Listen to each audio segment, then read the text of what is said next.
Thanks everybody. Everybody for coming to tonight's meeting.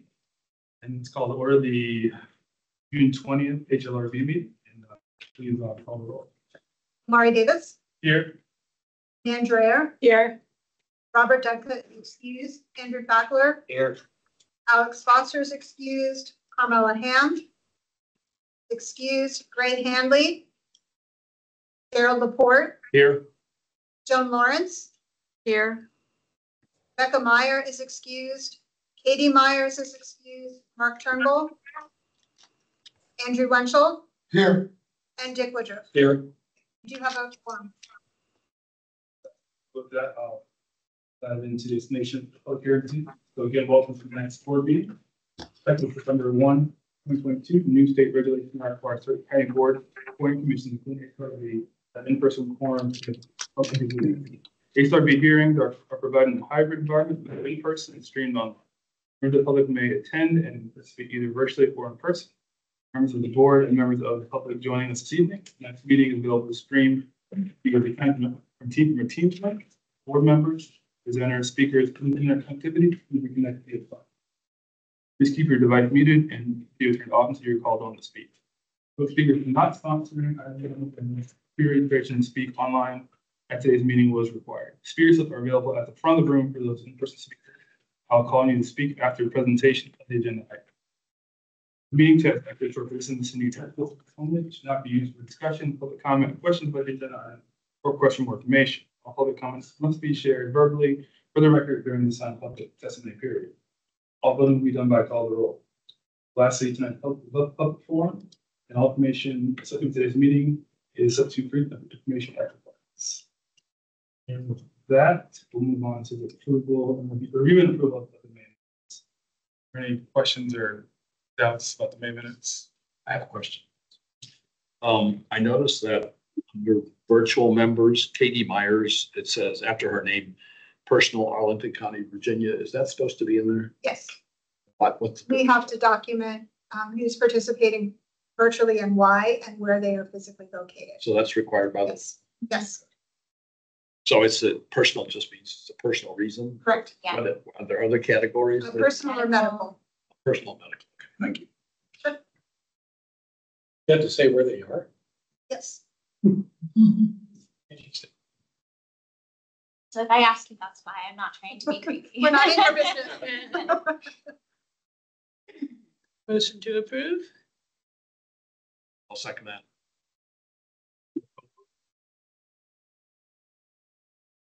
Gary, you seconded? Did I you seconded, yes. All right. Mr. Davis? Yes. Ms. Dreyer? Yes. Mr. Fackler? Yes. Mr. Handley? Yes. Mr. Laporte? Yes. Ms. Lawrence? Yes. Mr. Wenchel? Yes. And Mr. Woodruff? Yes. That is unanimous. Now let's move on to the consent agenda. Are there any items, particular agenda items, or 209, 23, Mark, and the other ones at 33, 52? Questions or concerns about the consent agenda items? Good motion to approve. I move that we approve the items on the consent agenda. Second. Did you say? I move that we approve the item, Okay, I'm sorry. all the items on the consent agenda. And I seconded. Please call the roll. Sure. Mr. Davis? Yes. Ms. Dreyer? Yes. Mr. Fackler? Yes. Mr. Handley? Yes. Mr. Laporte? Yes. Ms. Lawrence? Yes. Mr. Wenchel? Yes. And Mr. Woodruff? Yes. That also is unanimous. With that, moving on to our discussion agenda item, there's only one tonight. At 3412 21st Avenue North in April.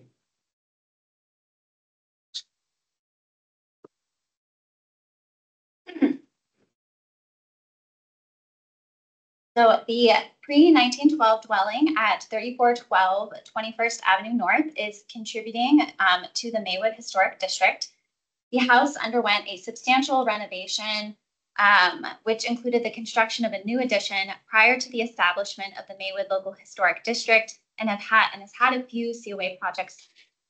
In July 2010, the HALRB approved COA 1016, which included the demolition of the rear addition and a non-contributing shed, the construction of a new one-story rear addition and garden shed, the renovation of the house, and various hardscaping changes.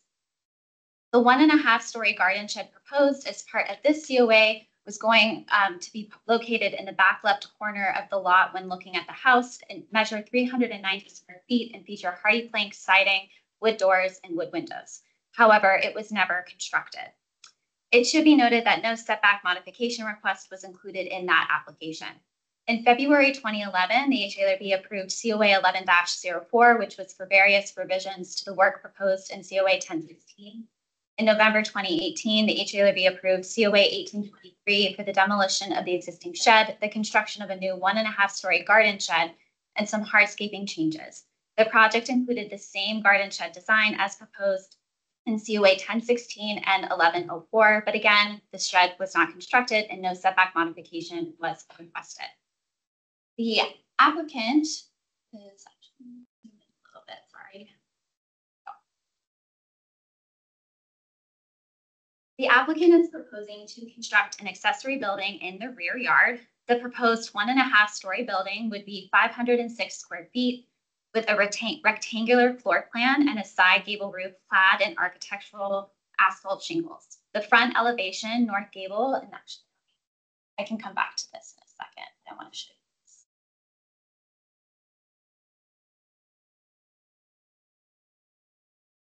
The front elevation or north gable would feature 2 front gable dormers clad with hardy plank shake siding. The shed would be clad in smooth hardy plank siding and PVC trim. The north elevation would include 2 double leaf fully glazed fiberglass doors. Other fenestration includes wood casement windows. A small HVAC unit would be situated along the west elevation and screened with a pressure-treated wood fence enclosure. As part of their application, the owners are requesting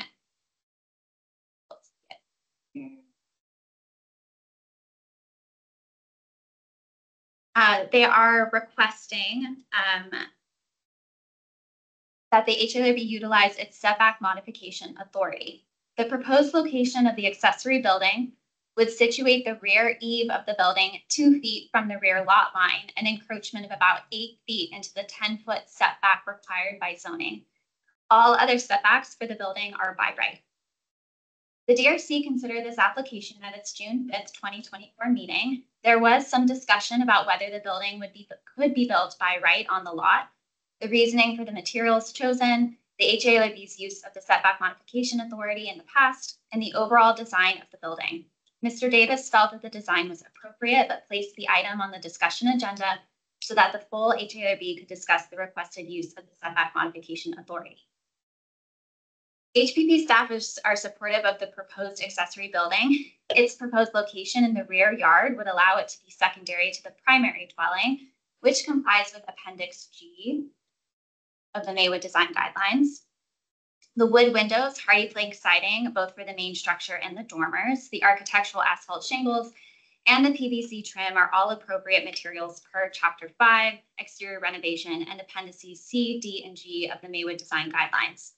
Wood doors have typically been found to be the most appropriate for Maywood. However, the use of more modern materials has been allowed for some building types in Maywood recently. Since these materials have been allowed and the new subject building would be in the rear yard, the HPP staff finds the use of the fiberglass doors appropriate, but encourages the HALRB to discuss the proposed door material to determine its appropriateness for the district. Regarding the setback modification request, the HALRB needs to determine if the use of its setback modification authority would be appropriate in this instance. And I'm going to put the summary of it up here. And I will come back to all of it. Does staff have a position on that?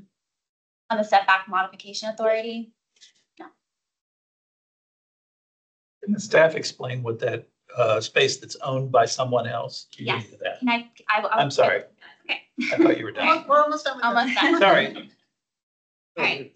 So regarding the setback modification request, the HALRB needs to determine if the use of its setback modification authority would be appropriate in this instance. As outlined in 15.7.4 of the county zoning ordinance, the HALRB may find that the proposed setback for buildings and structures is consistent with the existing streetscape and historic district design guidelines, even though such setback is inconsistent with the requirements of the underlying zoning district. In the past, the HALRB has directed the zoning administrator in the county to grant a setback modification a few times for properties in Maywood. However, most of those instances involved projects with either a front or side setback as related to the streetscape to maintain the historic architectural character of Maywood. Regardless of the setback modification request, the HALRB still needs to make a finding on the construction of this accessory building because it would be a newly constructed building in Maywood. If the HALRB decides not to use its setback modification authority, the applicant could pursue the setback modification request with the Board of Zoning Appeals. And that concludes the staff report. We do have a few other photos that were included in the application. So this is the rear yard. This is the space between the back portion of the yard and the closest neighboring building, and that's on the southern side of the property. That's the back of the yard as well. It's just taken from the middle of the street. And then this is an elevation showing it in relative to the house itself. Is this an ADU? No, an accessory building. So the difference is that an accessory dwelling unit would have to have a fully functioning kitchen, and this one does not have a full functioning kitchen. So by zoning's definition, this would be an accessory building. Does it have plumbing? It has a bathroom, yes.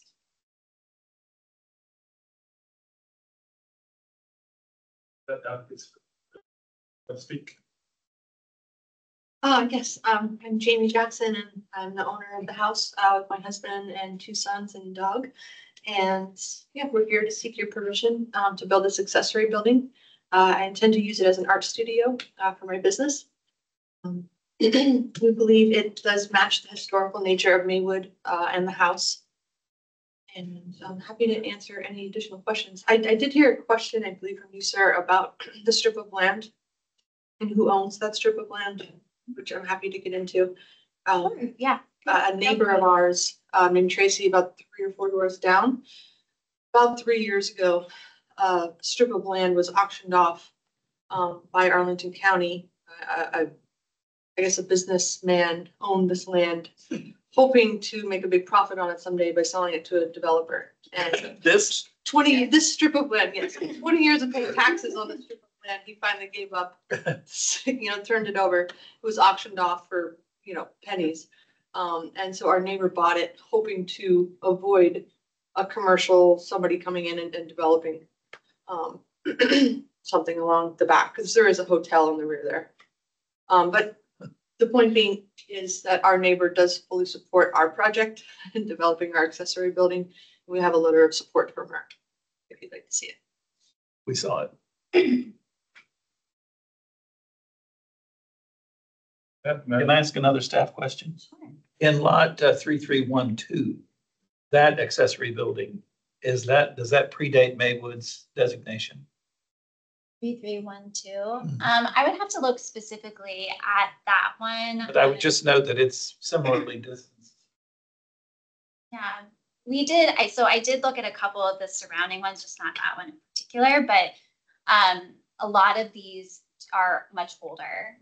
So I can talk about some of that a little bit more if you would like, but a lot of them are from like let's see, we've got one from 1915, 1920, 1936.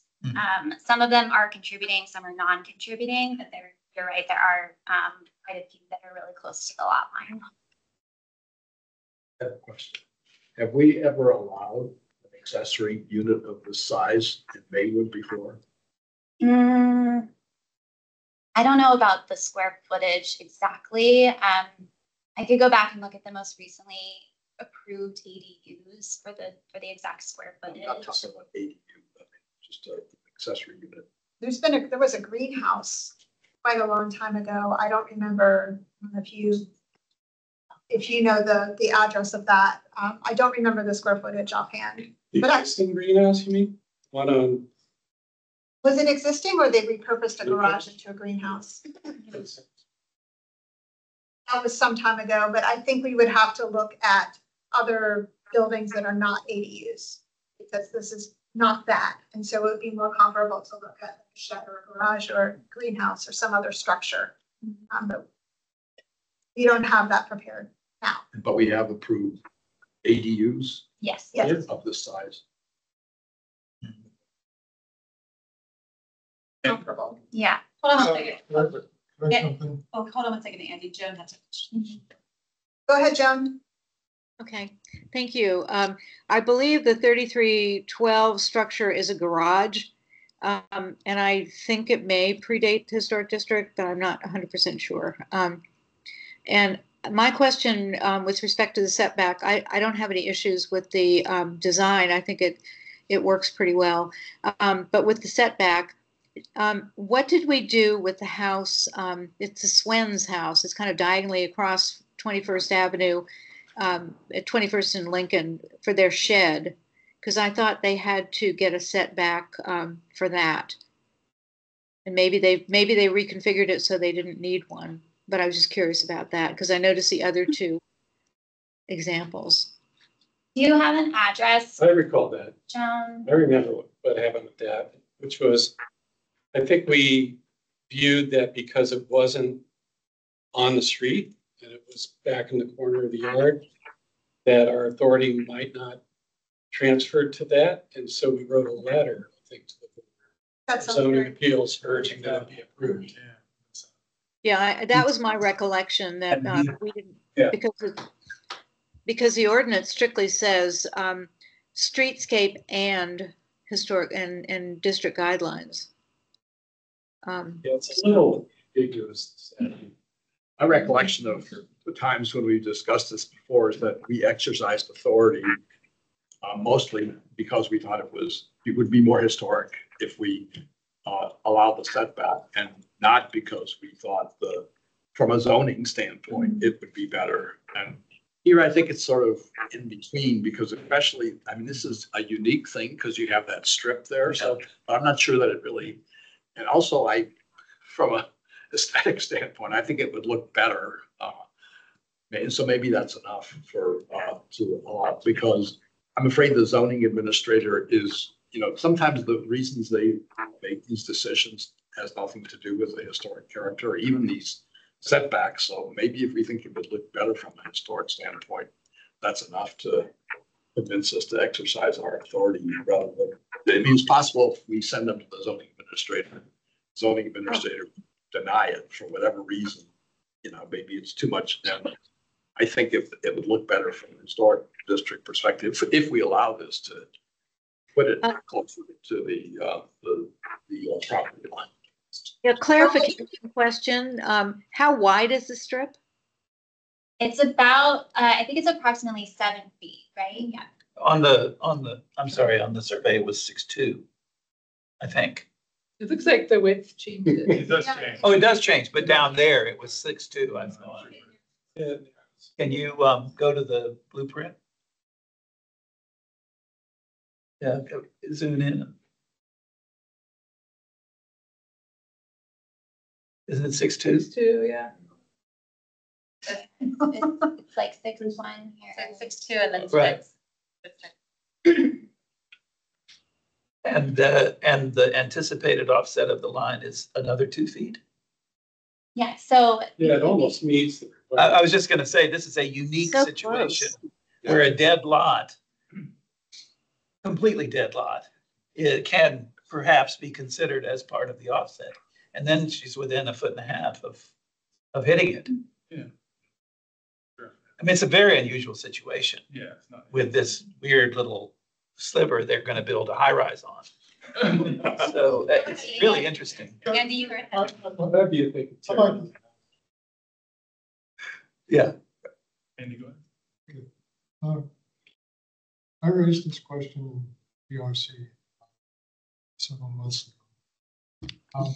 I think the language in the granting the board Right. the authority to modify the setback pertains to the streetscape, not the backyard. There are other reasons why setback might not be approved by other parts of Arlington County. And for us to stick our 2 cents worth in on something that is really probably not historic in terms of setback for the line, the rear property. I think it's up to zoning and also building codes. There's no window shown. If they were that close to the property line, building codes could be invoked to eliminate any windows. Probably have a fixed window, fireproof, 3 foot from property line, and a operable window at least 5 feet from the property line. So I think those are so there's building code issues and there's zoning issues. And I really think this is up to zoning to decide, not HALRB. So that's why I raised the question. I think this is an appropriate use of our limited authority, which is really to preserve historic streetscape. That's my recommendation. This accessory unit would not be visible or very visible from the street, I imagine. It is a corner lot. So actually I'll go to the photographs.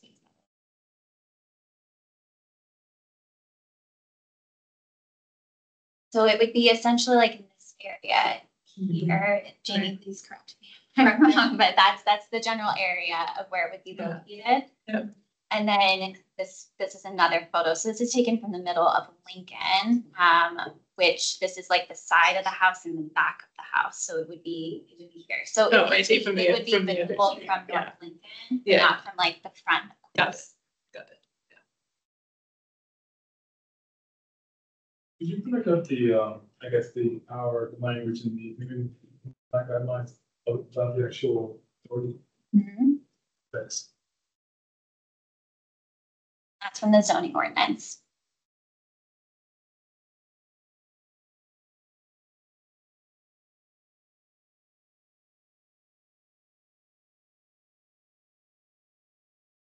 Any of our lawyers in the room see. Well, the precedent that was established with the Swenis house was that we wrote the letter to zoning and zoning group based on requests and whatever factors they may have entertained. You remember what the letter said? Yeah, I remember because I wrote the it. discussion. That was under your championship.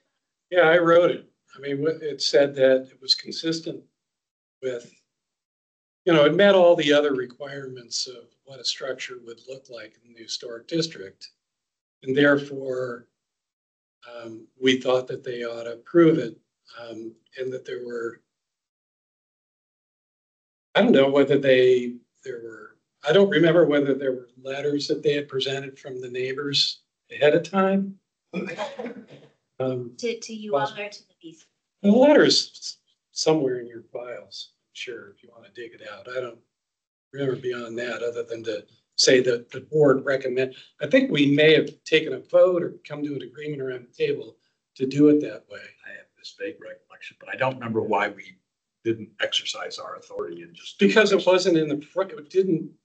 Because the prior interpretation of this was that the houses all line up together on the street and present that neighborhood look. And that if somebody was going to build a new house and it did that, but it was somehow short of the setback requirements, then we could approve it. And wasn't that the case with the house that burned down in Maywood? The new bungalow that got built, Yeah, the Collard's the house. Collard's house. Yeah, Look at that. I think their house was really close to the side yard setback, although I don't remember the exact measurements or anything. But I think we went ahead and approved that one because it was aligned with the other houses on the street. Right. So Michael did a little research. So the slide that's on the screen now is the case history as we could find it in the COA records to give you a sense of what was approved and for what and when, if that helps your conversation. That's a quick question. Streetscape is the only word that's in there. And we're historic district and streetscape, right? But does streetscape mean front street, the frontage street, or could it also, does that also mean the side street, Lincoln in this case? Sure. So it meets the streetscape requirement for our consideration. It sounds to me, if that's the interpretation of streetscape. Because of being a corner lot. Say that. You make that argument. That's fair. I mean, I'm just trying to understand what that means. No, it's another. Yeah, I think on the side, talking about a side lot, if you had, I actually have a corner lot that I built accessory, and I had to get a zoning variance to do that because the setback wasn't far enough, and I made sure not to build it beyond the streetscape. Okay, because I didn't want to destroy the street. I could have asked for more. And so if they had, so I would think that you'd be looking at the streetscape. If it was that close. And you would want to make sure that it didn't stick out closer to the street. So this one certainly doesn't do that. Right. You see the picture again, the photograph? That was Sure, Of the lot? of the lot. The one that shows the building, adjoining lot building Oh, okay. across the no man's land. No, the photograph. The apartment. I'm sorry, I understand now. There we go.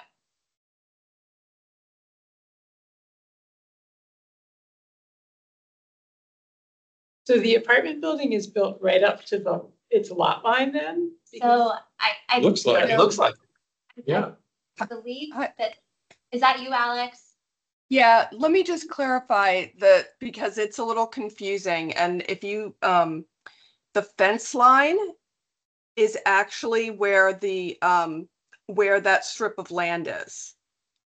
So currently the Jackson's lot is inclusive of that strip of land.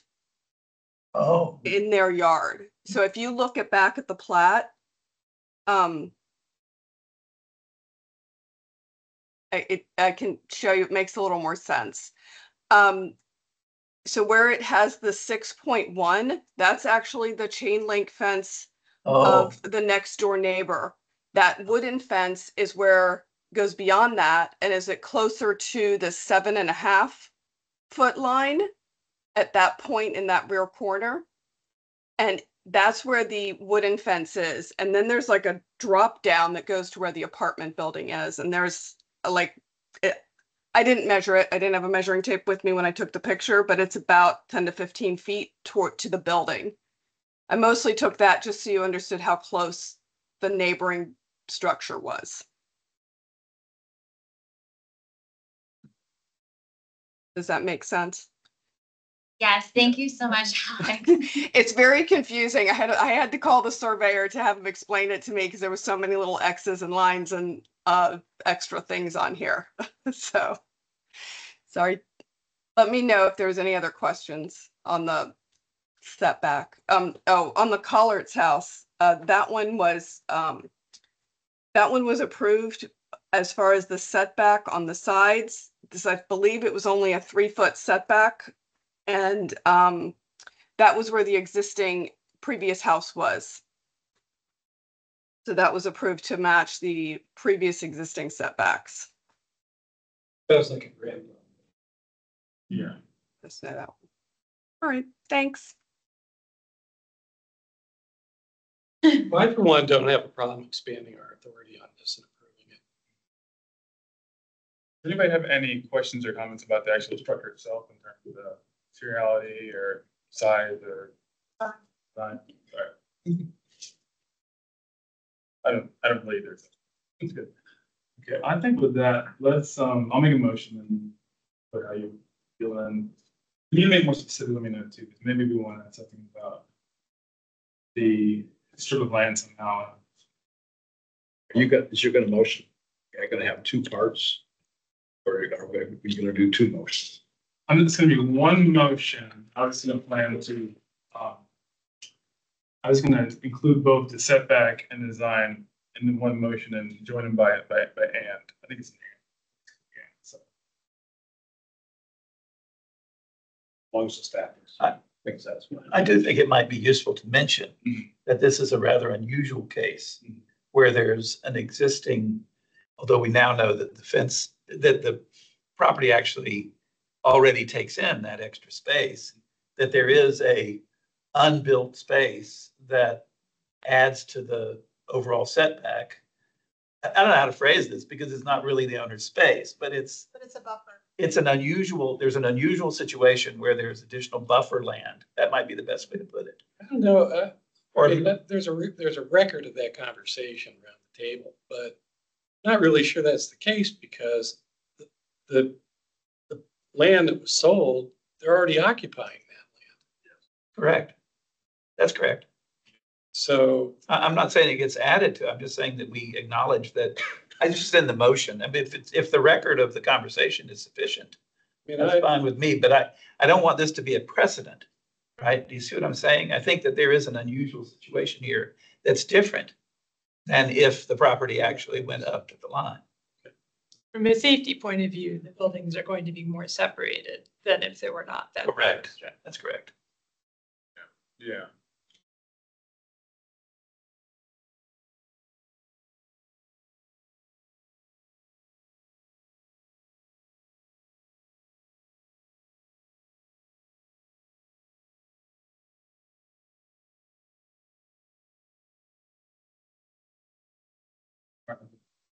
You know, where we're on. So I move that HLRB approve COA 24-16, 3412, 24/7 North Maywood Local School District. Request to construct an accessory building and direct zoning administrator to grant the requested rear setback modification of approximately 8 feet, including 8 feet, including that of an unbuildable lot, by utilizing HLRB setback modification authority as established in section 15.7.4 of the ACZO. HLRB finds that the setback is compatible with existing streetscape and historic character of accessory buildings in the Maywood Local Historic District. I'll second that. Call the roll. Yeah, any questions or discussion? No. Yeah. Mr. Davis, Yes. Ms. Dreyer, Yes. Mr. Fackler, Yes. Mr. Hanley, Yes. Mr. Laporte, Yes. Ms. Lawrence, Yes, Mr. Winchell, No, and Mr. Woodruff. yes. Pass. Pass. Yeah. Thank you. I will be in touch with an email summarizing.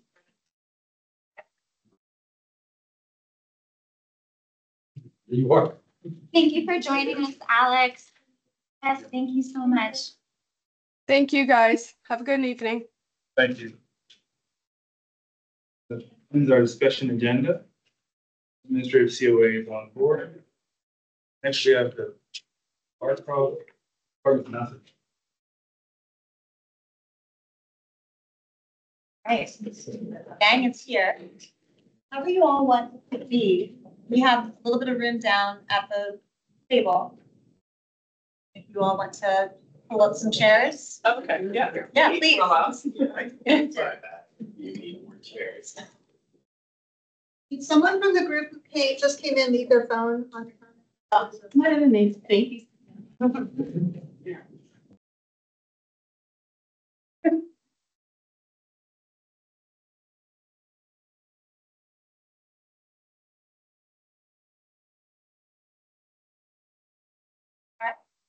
So we have Barcroft here tonight because, this is kind of an informational item.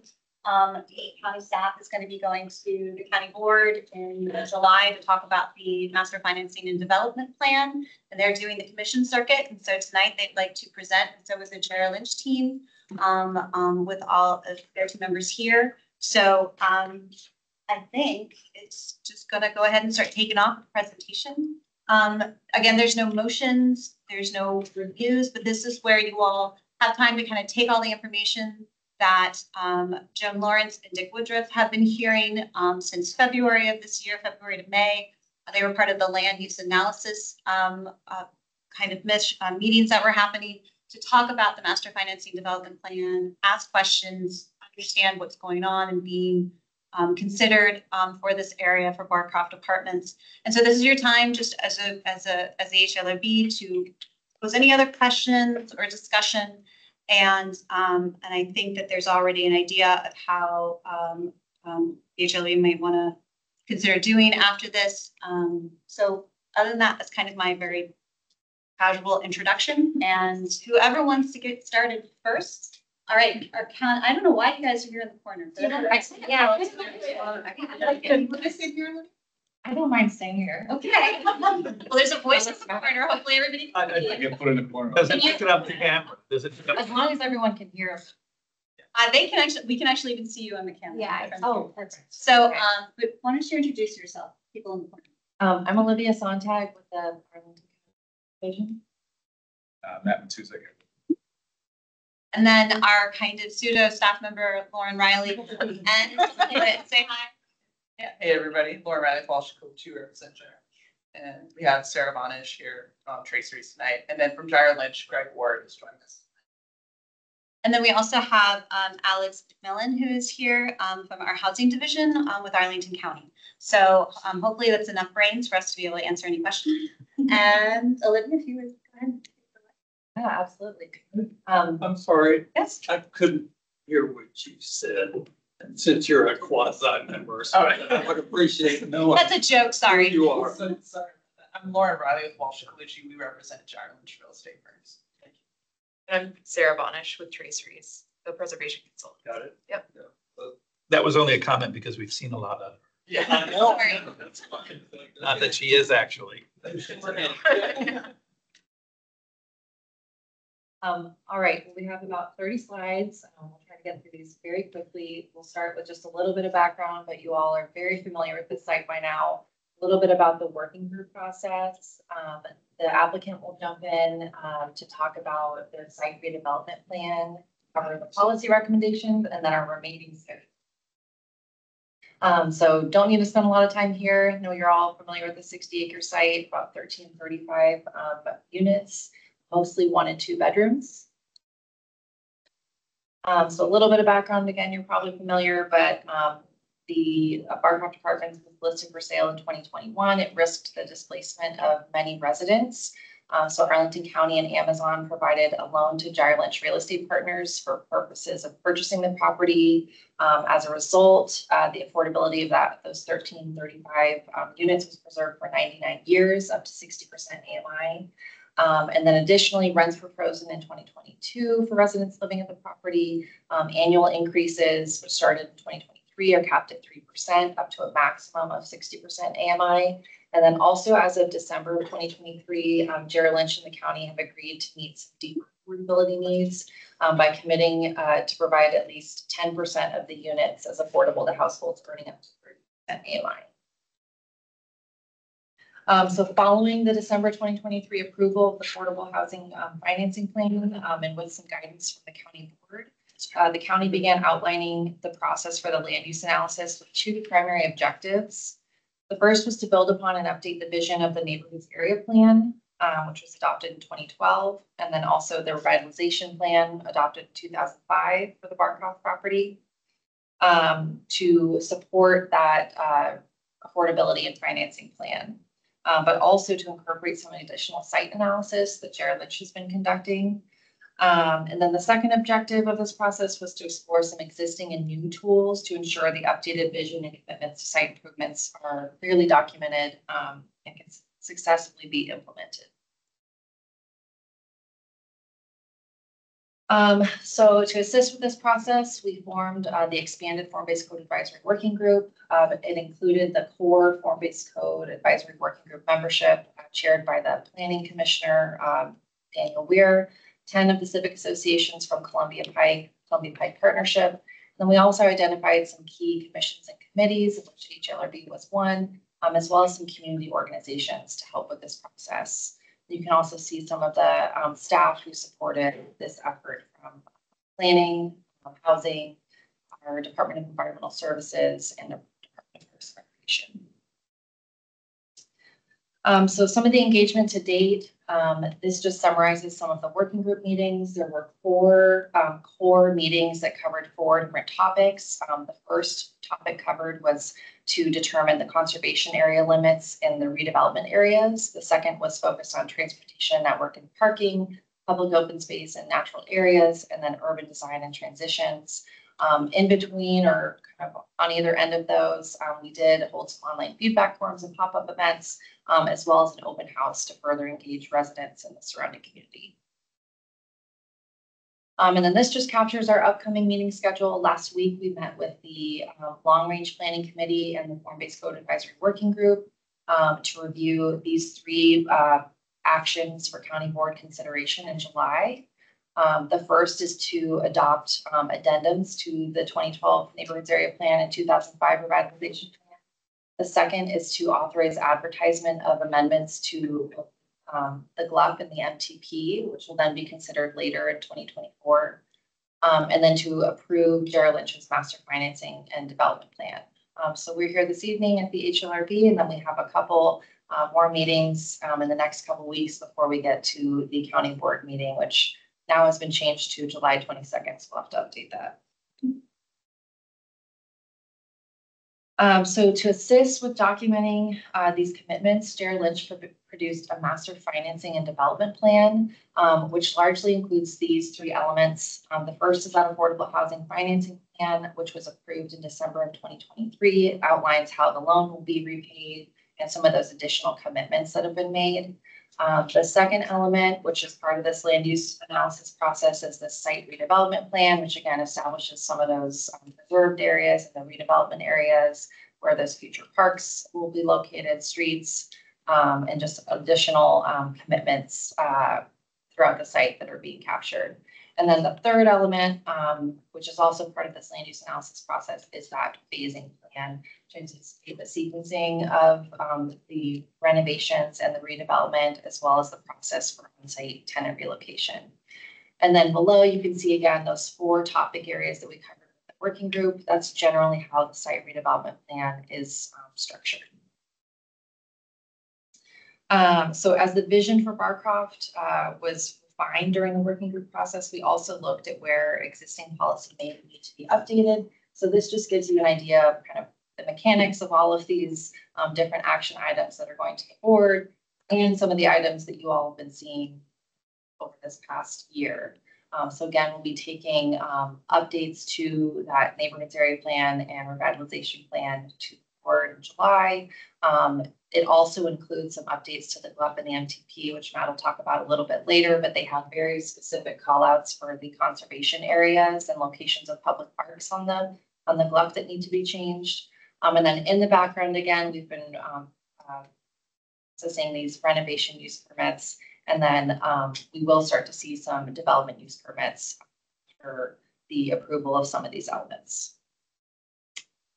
That I'll pass it off to Lauren. Thanks, Olivia. Good to see you all again. Thanks for keeping my seat warm the past couple of months. I forgot to bring my own nameplate, but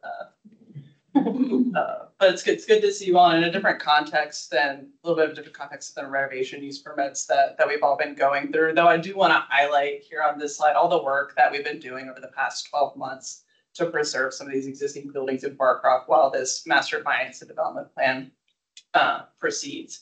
So we've been able to process and get approved 4 use permits that include 15 buildings and upwards of 350 units. So these are all buildings and units that Jared Lynch will preserve, and they've started to work on that process now, the permitting process for that first renovation phase. So we're starting to see the fruits of our labor there, and those existing units will to be able to be renovated for the current residents, create some better conditions there, as well as to preserve and renovate some of those existing buildings. Go to the next slide. And then while that's been going on for the past 12 months, we've also been working with staff and the advisory working group on the master finance and development plan. And I know you all have been receiving some regular briefings from Mr. Woodruff and Ms. Lawrence. So I'll kind of summarize our proposed changes here, and we're available to discuss in more detail or answer questions if you'd like. So on the left-hand side, you can see our proposed changes to the conservation area. Then on the right-hand side is what the proposed new development will look like in the context of that preservation. So on the left, that black hatching, I know it's a little bit harder to see on this screen, but the black hatching on the right-hand side are where we're proposing to remove some buildings from the conservation area. We will be removing the remainder of building 40. Half of that building was already anticipated to be demolished in the current phased code. Thanks, Olivia. And then the remainder of it will need to demolish in order to make that connection from South Taylor Street down to 12th Street. So you can see that kind of where that cursor is there. And then on the right side, you can, in the map on the right-hand side, you can see where we need that proposed Taylor Street to come down to connect to 12th Street. We cannot make that connection where it was previously anticipated because of those by right townhomes and the grade that exists there. So this is our best option to make that connection. And then also removing those other two buildings. I think it's buildings 40, was it 43 and 44? Yep, in order to kind of create that eastern development node and create these senses of places anchoring east and west side of Barcroft. And then kind of on the left-hand side in phase 1 of Barcroft, this is where we're proposing to enlarge the conservation area. So we're proposing to preserve all of buildings 2, 4, and the remainder of building 8. So on the right-hand side, we're removing about 2.5 buildings from the conservation area. And then on this left-hand side, we're proposing to enlarge the conservation area to preserve 2.5 buildings. And, you know, the key aspect here is that we're able to preserve that historic Barcroft gateway as you come in off Columbia Pike to have building 2 and building 1 across from each other as you enter this historic Barcroft neighborhood. It'll really enhance that South Thomas Street spine that connects Barcroft. And then you'll also see that blue hatched area is the amenity center, where we'll propose a new amenity center in a central location to Barcroft residents. This will be available to all residents of the existing buildings and of the new construction and affordable buildings. And we can go to the next slide. Will that be in an existing building? We will demolish a portion of, is this building 6, I think? Yes. Yeah, we'll need to demolish a portion of building 6 to create the new approximately 2-story amenity center, because we're going to be proposing uses like recreational, multi-purpose rooms that kind of need that height and need the space, need the infrastructure of a newer building. And it'll be available to all residents of the existing Barcroft buildings as well as the new affordable buildings. So is that sort of late breaking news on that building? This has been in our original proposal that we debuted to the working group back in February, I think. I have to go back and. That's interesting because I don't believe the working group was ever really sure where this new multi-use building was going to be. Okay. But we were pretty convinced that the gateway on Thomas Street would be preserved. Right.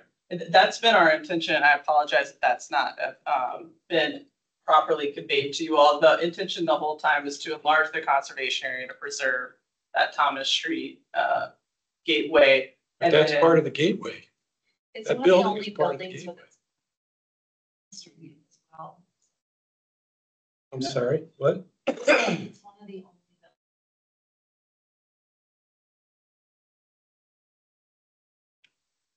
Part of that decision also was informed by the expressed desire from residents, which John Lynch has interviewed throughout the course of 2023 and earlier, to have a centrally located location for that amenity center, particularly serving the existing residents. And given the significant topography challenges there, and where we anticipate to have some significant connection for pedestrians, that became really one of the very few spots where I think grade and other reasons I think justify. Well, I'm not going to belabor the point, but it's hardly centrally located. Why don't we get through the presentation and then we can continue on with some more questions. Thanks. And then here, just real quickly on heights and transition. So this is meant to show kind of how we're concentrating the highest density, the tallest buildings towards the edges of Barcroft, where it's more appropriate on this more urban development nodes that we're creating, and then stepping down to the conservation area to create a sensitive transition from new construction to existing buildings to remain. On the right-hand side are the diagrams of transitions. These are showing you, these are very similar to what's currently in the form-based code conservation area standards, kind of the rules for transitions where you're within so many feet of an existing building. I think. And then here's some illustrative diagrams. These really are meant to be illustrative. This is not what the buildings will look like, but we understand it's pretty difficult to review these types of plans in a 2D format. So this was our kind of effort to begin to show you what development might look like. Again, concentrating new development closer to Columbia Pike, 4 Mile Run, and South George Mason Drive.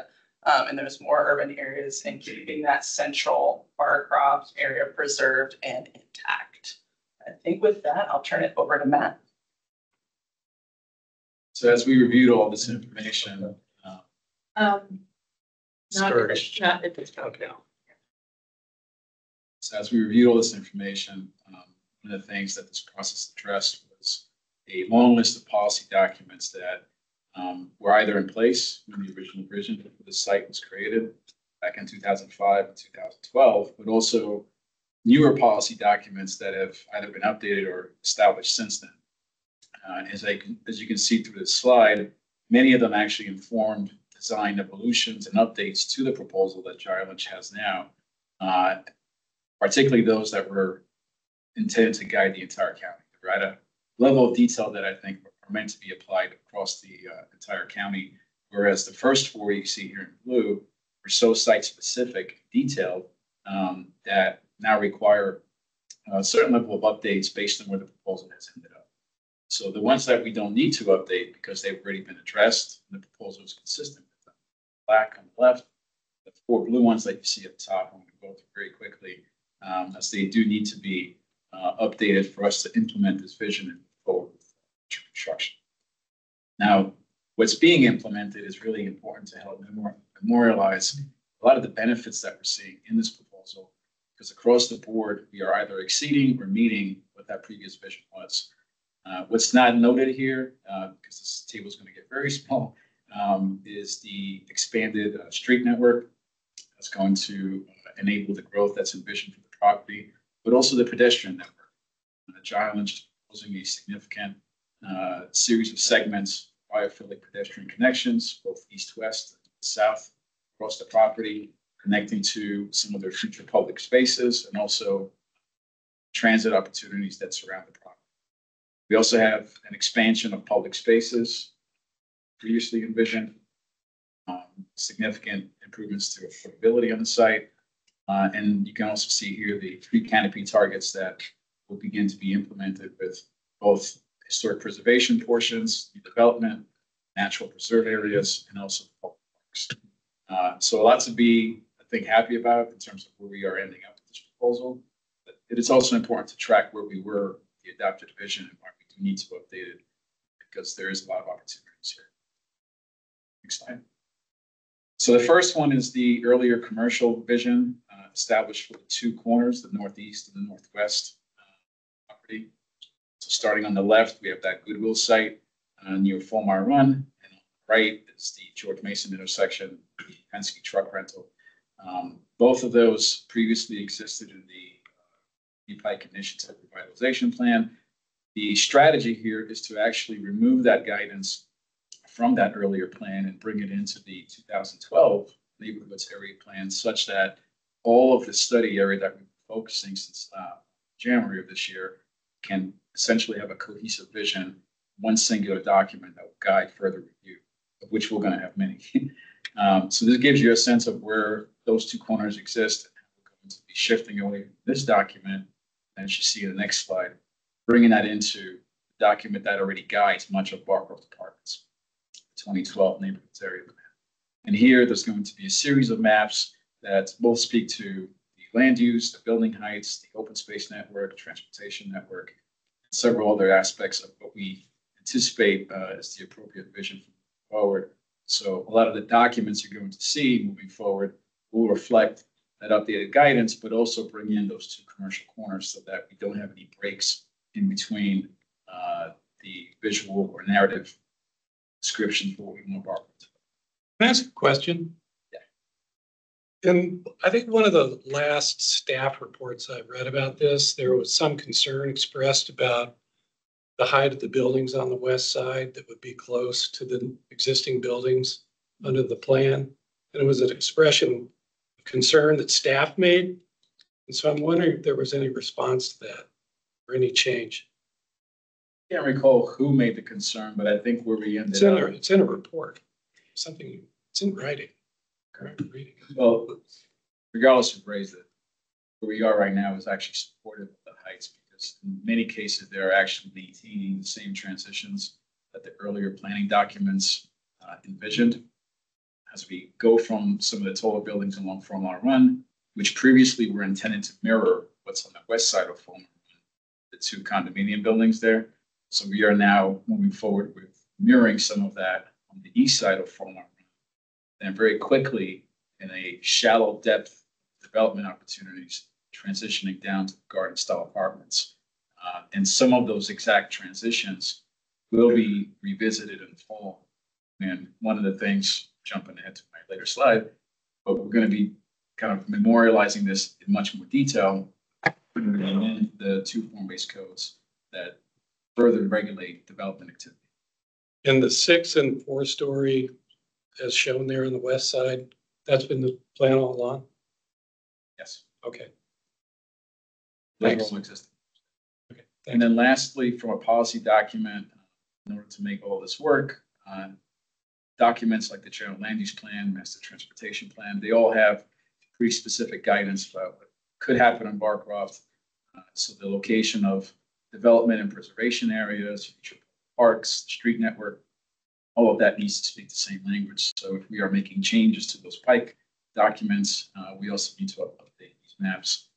So again, more documents that will be coming together and expressing the same information. This one, I'm going to hand it over to the other Lauren. Hi. So I just wanted to kind of do a little bit of a recap, just based on all of these discussions that have been going on, not just during the land use analysis, but even other conversations beyond that, before that. So the MFDP strives to find that balance with the preservation goals and other countywide goals. You've heard that before many times in these types of efforts, but it's trying to focus on affordable housing, transportation and pedestrian safety, natural area conservation, as well as historic preservation.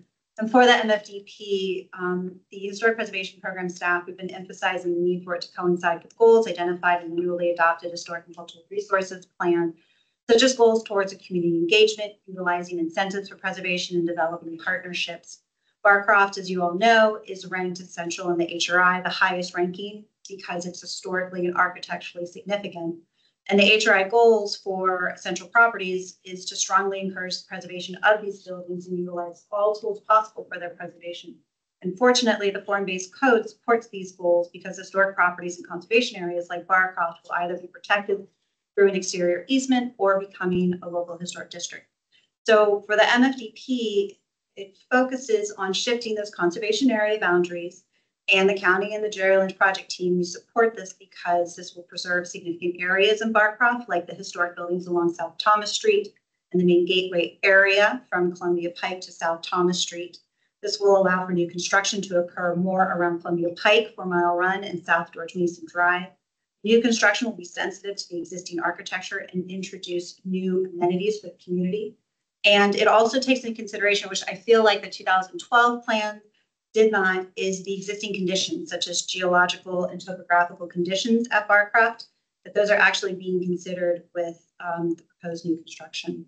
So throughout this process, we're looking at Barcroft and what it can be will meet many countywide goals for historic preservation, Large sections of Barcroft will be preserved and protected in perpetuity through easements.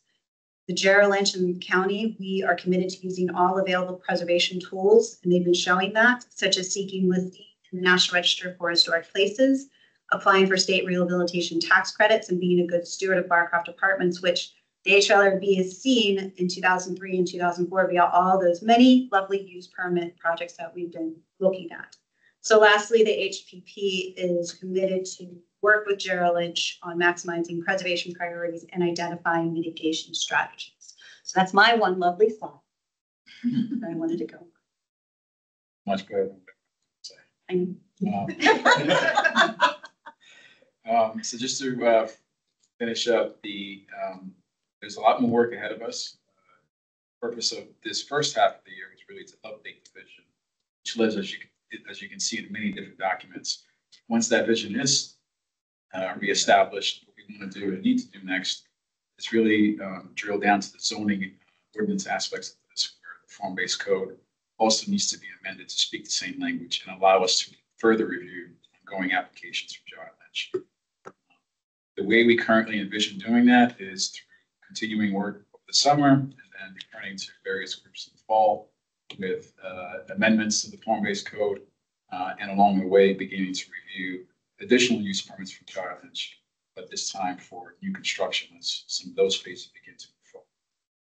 So you may likely hear from us again later in the fall, but the current target right now is January to return to the county board with some of the additional actions that you see on the screen. On the next two slides, what I also wanted to emphasize is that as part of that additional work, and this wasn't really explicitly shown on the previous schedule slide, there is a lot more work ahead of us in terms of Dr. Trump's southern tip of the property, south of George Mason Drive.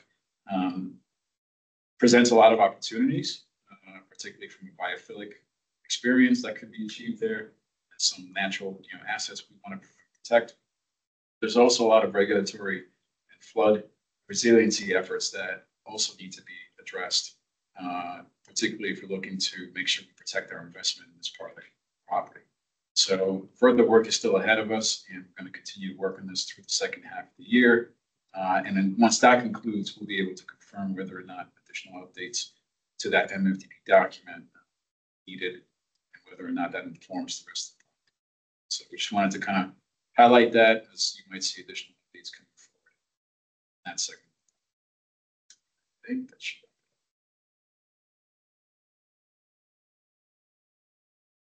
This is the time. Even more questions. Okay. Well, I'll go. Well, first, I want to commend staff for putting together a really participatory process that enabled a lot of people to be involved and to understand what the plan was. And I thought it was, that aspect of it was really well done. And there was a lot of information that got out there. It was good. I think it's on the other side of that, the outcome. And, Arlington spent a lot of money and will subsidize these CAFs for a long time. And that's a really good thing. I mean, that's considering what could have happened to Barcroft if the county hadn't stepped in. What's going to happen is by far a superior outcome. But we're still going to lose 20 of the 52 buildings. They're going to be scraped. And I am glad that the remaining area, what's remaining of the conservation area, is going to be protected in a perpetual easement. And I think it'd be great at some point if we could get a slide of the boundaries of that easement, so we really know. So everyone can agree on what's included in that easement. Beyond that, I don't have much to say. I think it was great that the Thomas, Street Gateway mostly got protected.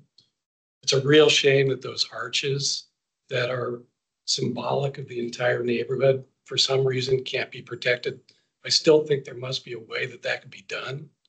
And I'd be interested in, do you know why that those arches can't be preserved by any chance? If we could go back to that presentation. The main reason that that building needs to be demolished is because of 12th Street's coming through. It needs to be widened to support the new development on either side of it. And because of those by right townhomes, which are kind of carved out, they set the grade for that whole area. And now there's no other opportunity for us to make that north-south connection on Taylor Street than there. And so we're proposing to demolish the remainder of building 40 is, part of that was already anticipated to be demolished in the existing plan. And but can't the arches be preserved? and in terms of going forward, we are going to look, the Gyro Lynch team is going to look at ways to interpret and honor those arches. So that's something that we're still studying and can't make any commitments now as to what form that type of preservation might take place. But something that we did. Is that like a historic marker or something, or what are you really? We're not quite sure. What are you really talking about? We need to study what's possible, what's feasible there. And interpreting the arches in the architecture of some of the nearby buildings is certainly a possibility. Historical maybe moved. Certainly, that's something I don't quite know just yet. I don't know that that's something that's been studied. We'll have to continue to evaluate that as we start to move forward with the new construction buildings in the area and determine what is possible. But we have been able also to, through the working group, we have really also appreciated that process and the feedback that we've gotten. And some feedback that we got as well was trying to preserve that open space, that sense of openness at that corner where those arches in that building are. That's something that in our revised plan, we were able to kind of move that mini part from the edge closer in and kind of replicate the current building setback and format at that corner to continue the Barcroft campus-like feeling in that area. So I did want to highlight that as something that we were able to do as well. Well, yeah, I think for the folks on the board who have not been to Barcroft, you should go see it sometime and check out these arches, and you'll see why they're symbolic of the entire neighborhood. I think they're on the plaque or something that. Where exactly are they on that map? They're right up in that upper corner. They're right, right there. Yeah. Well, whatever you can do, the best thing would be to leave them there. The next best thing would be to move them somewhere else intact. And the other alternatives are really not acceptable. At least for what little authority I have. Can we go to Joan? Yeah, Joan. Yeah. Go ahead, Joan. Thank you. I've been having trouble with my mute. Anyway, I'd like to identify myself with most of Dick's just about all of Dick's comments, and thank the staff and the applicant as well for all of the work that they've done on this project. I think there are a lot of good things about this, and I don't want to belabor the point, but I think I feel very strongly about the amenity center being in a preserved building, and there are many old buildings that have been turned into basketball gyms and that sort of thing. And so you move a floor, yes, it's more expensive, but exterior of the building would be preserved and the interior would have the use that the residents are interested in. And so I just want to emphasize that point again. But I think that ultimately, I'm concerned about the loss of some of the buildings that I thought were going to be preserved, but from when I worked on the Columbia Pike 2012 plan. So in any event, I think that's all I have to say, but it's been a very interesting process and I appreciate being involved in it. Thank you. Well, it sounds like the things that the HALRB would like to still be considered is a lot of things concerning design. And I think these are very good points to make because that's the challenging part. We don't know what the design is going to look like for the new construction yet. We have an idea with height, we have an idea with massing, and where it's going to be, but not down to those details. So the historic preservation program would like to continue working as much as we possibly can to influence the design. And when I said that phrase, mitigation strategies, it's kind of like the idea of maybe the concept of, can those arches stay? Can they be honored in the design? Can there be some creative approaches to using the existing material as much as possible for new construction? Those are going to be some of the questions that we will continue to ask as that design evolves, and hope that the county will find a way to be supportive of making Barcroft the best new design that it can be, so it's compatible with the existing architecture. And I also think that there's still the idea of trying to be as creative as possible with any of the new architecture that's going to happen for the amenity center, and trying to see if there's creative solutions to retaining portions of the, the elevations with any kind of new expansions or additions to that building.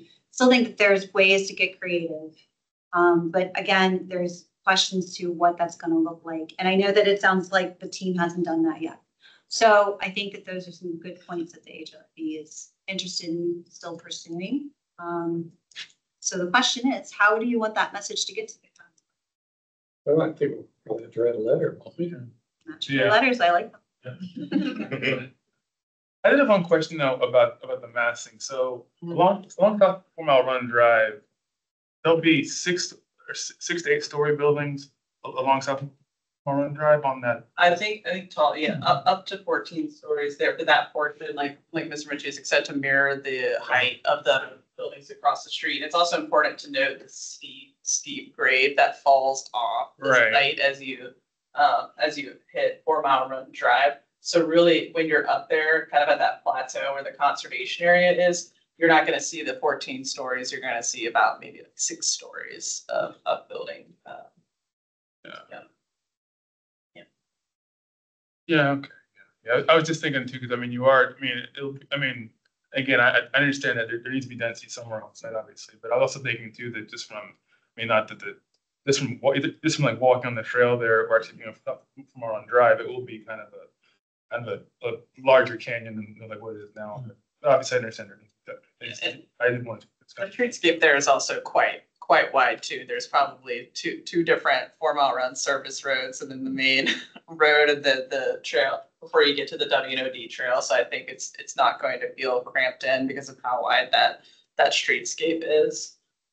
And then another thing too that I just wanted to highlight as well, as Lauren mentioned, we're not at the process yet where we're designing these buildings, and these are just kind of building blocks that are meant to show you what, try to help you visualize what the proposal is, but it's not the end of the road in terms of our interaction for the new construction. All these areas, all of the new construction buildings that are adjacent to conservation areas will have to come back before you all for review as they go through. So this will continue to be an iterative process.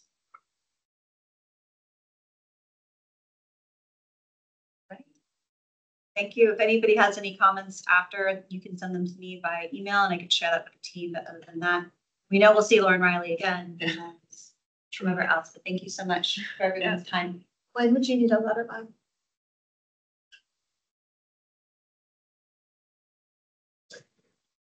We have a late meeting.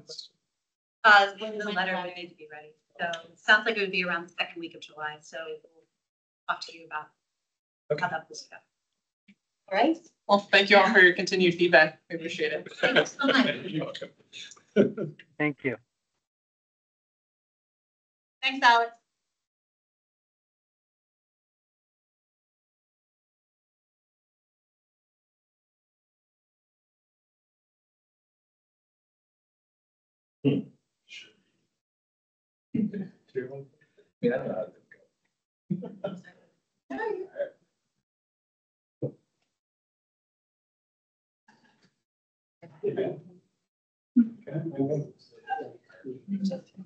The 30-second stretch. Yeah, I think we will.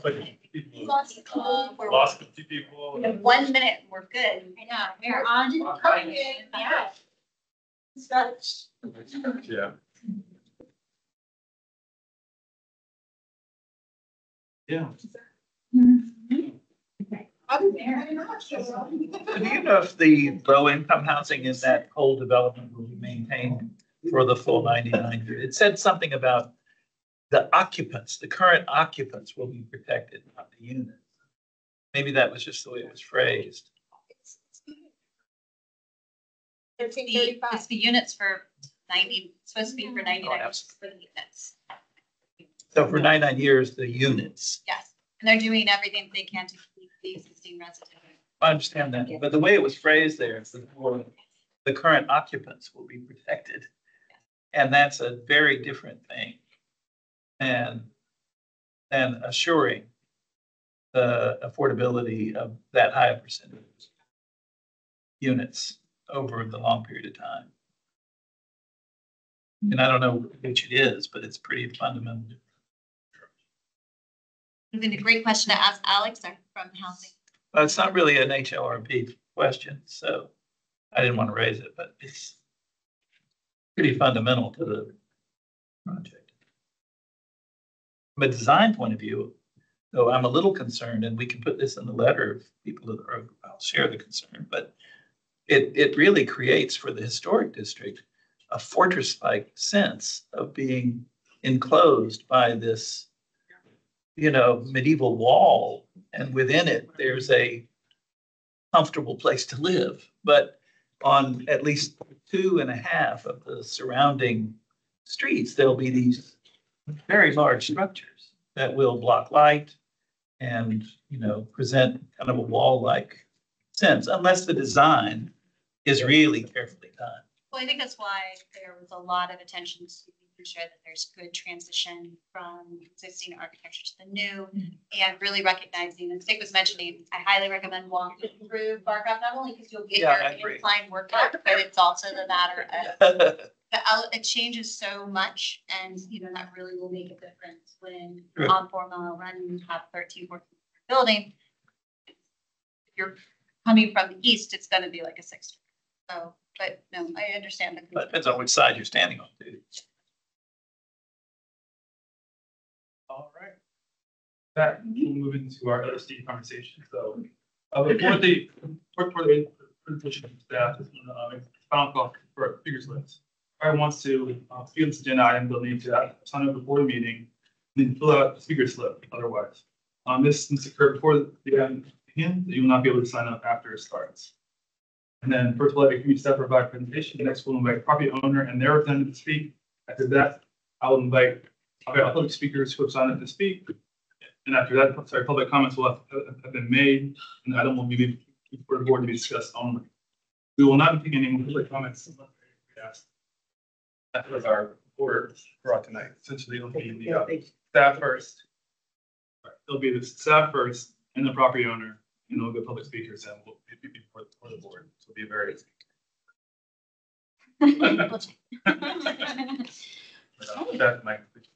All right. So I'm going to provide a brief presentation about the local historic district application that was submitted for the property at 750 23rd Street South, formerly known as the Nellie Custis Elementary School. So first, I wanted to provide a brief overview of the LHD process that has occurred thus far. So on April 14th, let's just say 14th, not the 24th, but April 14th, 2024, HPP staff received the LHD nomination request for the Nellie Custis School. The application was submitted by a community member and not the property owners. Within the 45-day review period allotted per the Arlington County zoning ordinance, HPP staff reviewed the submittal and deemed the form complete on May 1st, 2020. HPP staff then informed the property owners, Melwood Horticultural Training Center Incorporated, about the nomination on May 2nd, 2024. And then on May 13th, HALRB Chair Mr. Davis decided that the HALRB would consider the LHD nomination at the June meeting to determine if the LHD nomination for the Nellie Custis Elementary School should continue through the designation process. At the end of this presentation, I will provide more information about what the HALRB is considering at tonight's meeting and information about next steps in the LHD nomination process. So the proposed district is for the parcel at 750 23rd Street South. This is the parcel with the former school located on it, and the area on the screen is outlined in red. The property is located in the Aurora Highlands National Register Historic District boundaries, and it's considered contributing to that district. It is also located in the Aurora Highlands Civic Association boundaries, and you can see both of those on the screen here, indicated by the star. That's the location of the building. And then here is a pretty cool old photo of the school that was submitted by the nominator. This shows the school in 1932, and you can see the original front entrance down right there at the center. This photo is part of the Charlie Clark Center for Local History, which is through the Arlington Public Libraries. Okay, so according to the LHD nomination form that was submitted, the Nellie Custis Elementary School was constructed in 1923 in the classical revival style, and it was one of the few buildings in the Aurora Highlands neighborhood that served a community function in early history.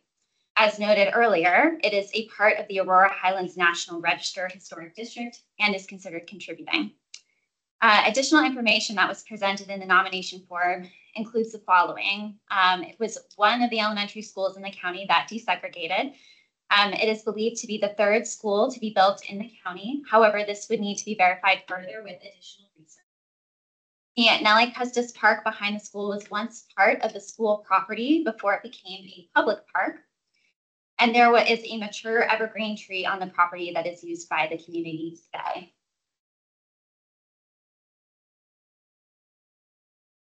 So upon reading the National Register Historic Spaces nomination form for Aurora Highlands that was provided by the nominator as a source of information for this application, HPP staff found this information and wanted to provide it for additional context for the board.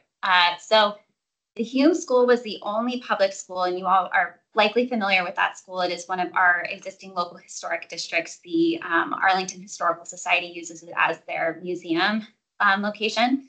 But it was the only public school in the area until the Nellie Custis School was constructed in 1923.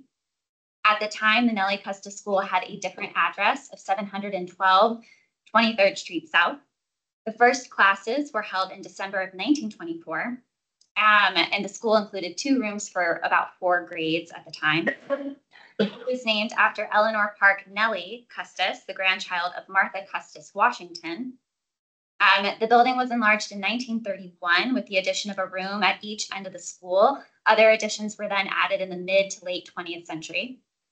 In the 1950s, a playground was built for the school.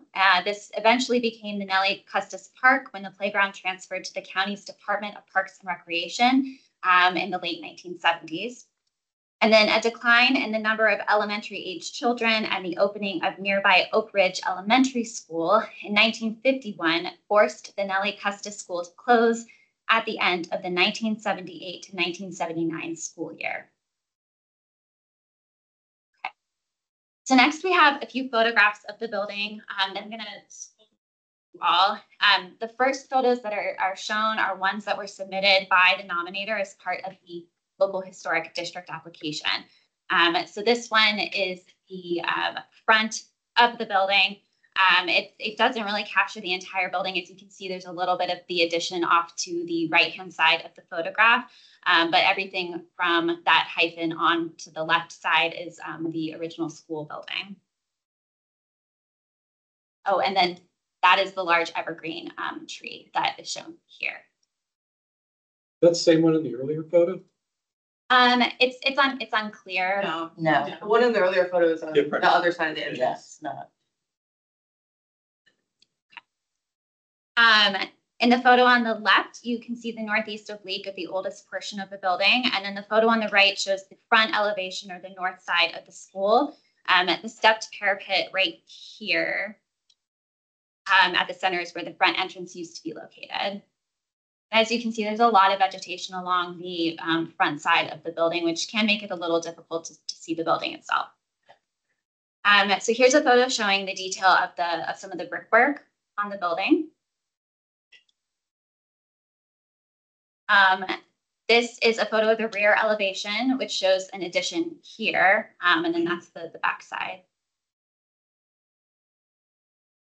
And then this is the eastern side of the building. Okay, So the next couple of photos were taken by me from the public right-of-way to show the building's immediate setting and the context in case it's helpful to the discussion this evening. So as you can see, this is the front side of the building, very heavy vegetation, very difficult to see the building itself, but you can see some of the parapet peeking out through here. This also shows the front elevation of the building along with the addition to the side of it. So as you can see, the older part is here, but there have been a few side and rear additions over the years. So this is one of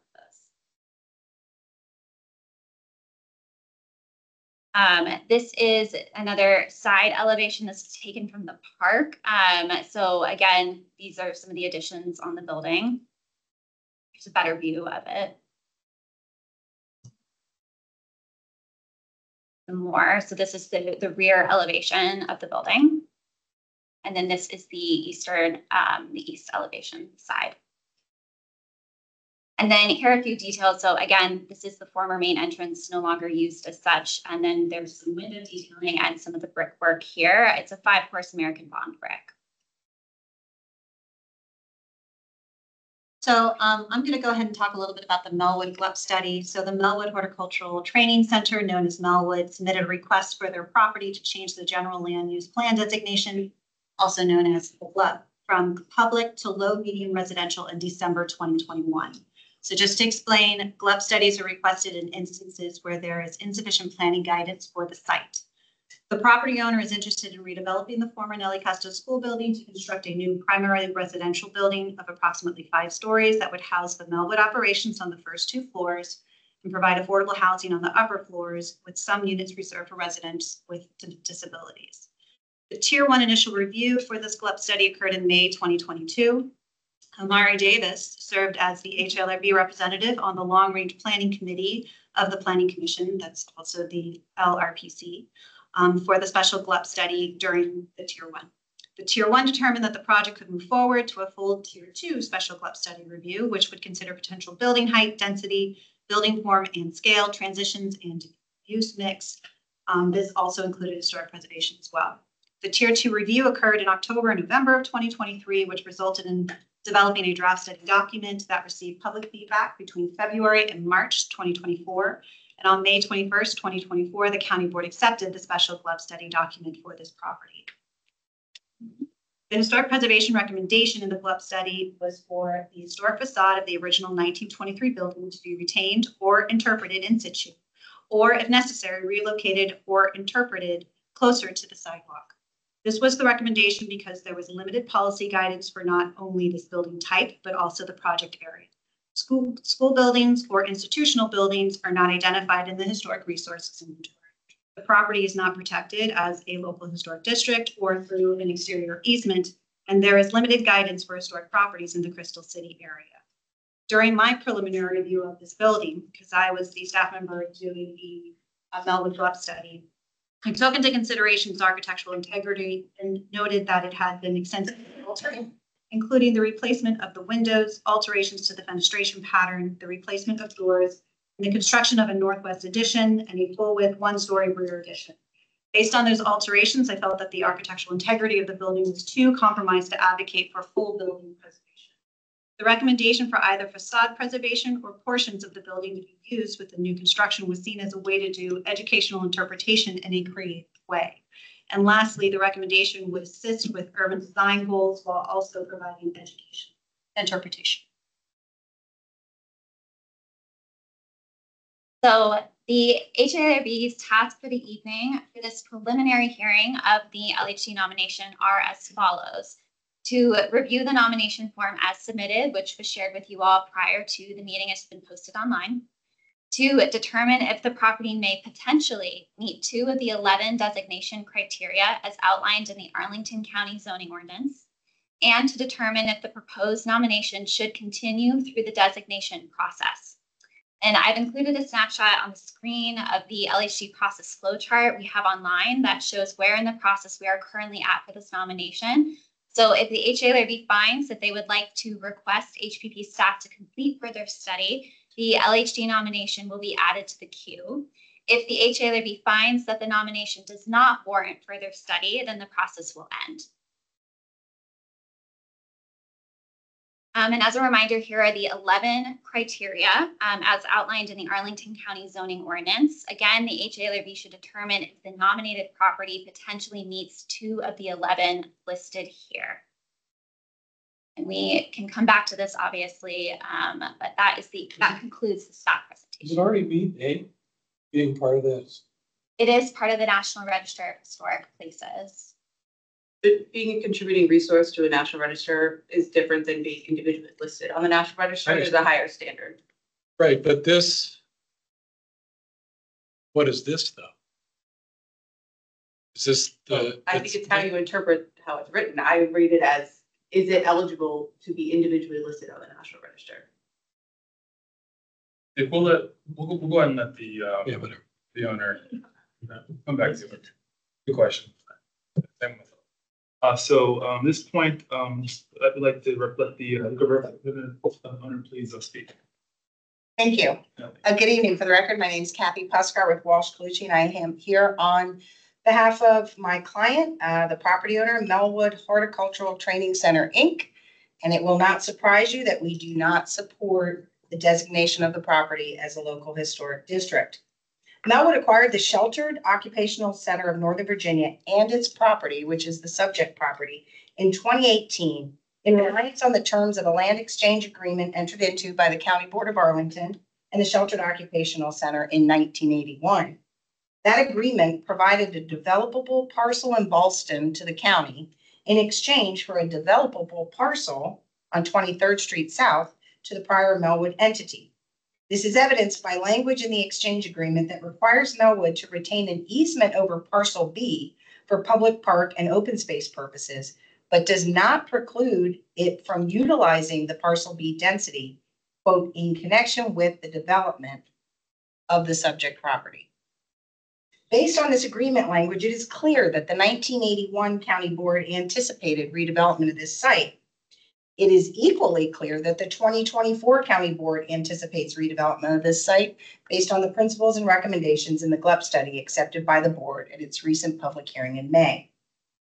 The nomination states that the school building, quote, has been well preserved, close quote. However, the original school building has little physical integrity. Subsequent additions to the former school have obscured the east and south elevations of the building and additions. The historic entrance door and canopy, the main stair, and the historic landscaping have been removed. The evergreen in that picture is not the original tree, as it's not in the original location reflected in those early photos. The windows have also been previously replaced, and the window openings have been made smaller with infilled brick. It is true that Nellie Custis School was built in the classical revival style during the 1920s, but it was one of many schools built at that time in that architectural style in Arlington County. And it is true it was one of the last 4 elementary schools to integrate in the 1970s. However, it is not the first and best example of either the classical revival style school architecture or the desegregation of schools in Arlington County.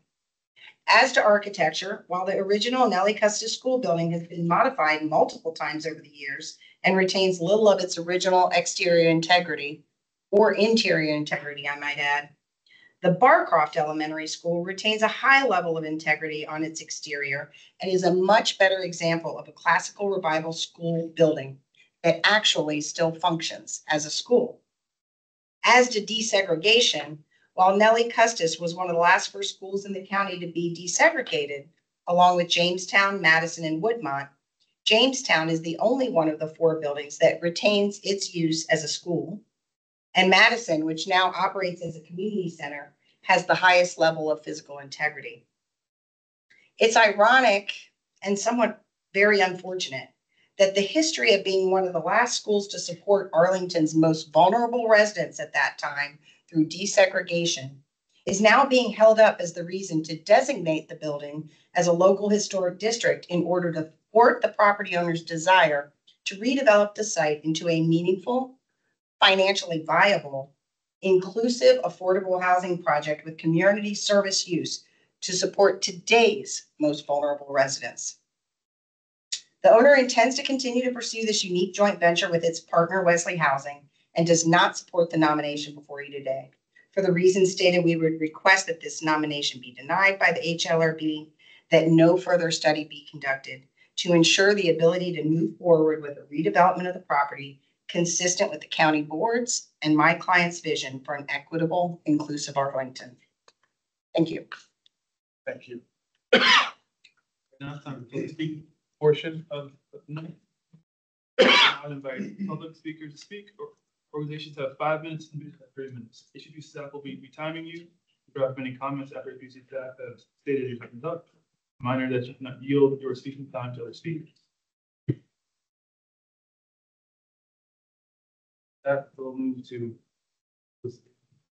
It's up there to go. Okay, all right. Jill, yeah, if you would like to speak, you have 5 minutes, and Jill's going to be speaking on behalf of the Aurora Highlands Civic Association.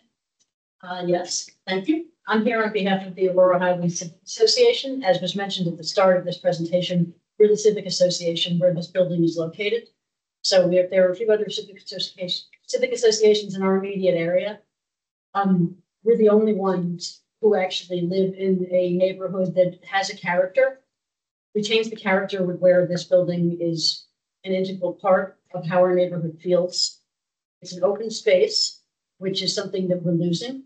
Our area, Aurora Highlands, is single family homes, mostly built in like 1930, 1940. It's starting to remodel a little bit, but it's sort of an isolated part of Arlington. I think some people here know it, some don't. It's a small area of single family homes that has retained a 100-year-old character for a long time. We're a historical area, historically designated area, and this building is the one historical landmark of any sort that we have on our main strip of 23rd Street. The areas around us have all densely urbanized. Crystal City is there. We've got Amazon, we're National Landing now. We're surrounded by high rises everywhere, which are boxy structures filling in all the space. And this, forgive me for using my hands, these are all located down here. The single family homes are here in a smaller area. And then we have this building right here on 23rd Street, keeping us, keeping the character of this single family, low rise, open green space neighborhood that we've lost everywhere else in Crystal City and in the other surrounding areas. Everyone in the neighborhood votes in this building. It's been used by the community, even if I've actually met people around the country who've attended this school. And I said, oh, it's not school anymore, but we still vote there. I definitely know where it is. And it's my daughter's favorite playground. But it's a building that's been used by the community always. I've lived in the area for more than 10 years. I've always voted in this building. My kids have said, why don't we get to go to school there when they were at Oak Ridge? And it's been shocking to see that people want to bring the changes that have happened in all the areas around us, all the way up 23rd Street to where everybody lives in a low-rise home. I'm not sure why. I'm from New York. I like a nice dense area. I chose Crystal City because I actually wanted to be in an urban environment before I actually wound up on the other side of Route 1 in Aurora Highlands. But it's none of us in the Civic Association can really put into words why the density has to come into our small area. And you know what? I'm sorry. I got all carried away listening to this. Let me refer to my notes. But I do note that the number one goal and policy objective of the HRI was to strengthen Arlington's sense of place by valuing historic buildings and the human stories associated with them. When I read that, I thought, how has this building not already been designated? Everyone who lives in the neighborhood has had stories about going through there. They have a tree lighting every year. And I guess that isn't the original tree, but I've been going on for something like 50 years. All the kids in the neighborhood go to the tree lighting at this tree. Okay, let me refer back to my notes. Sorry, my list. It's the last remaining historic building on the block. You mentioned the 11 criteria. I had responses to all of them, but I don't know if I'm going to get into them right now. I start to. Oh, and then I'm sorry, one more point that I wanted to mention that I think everyone saw, but the brick facade of the building. I guess people saw in the application that this area, the Aurora Highlands area, used to be a place for brick makers, and it was called Brick Haven, I believe.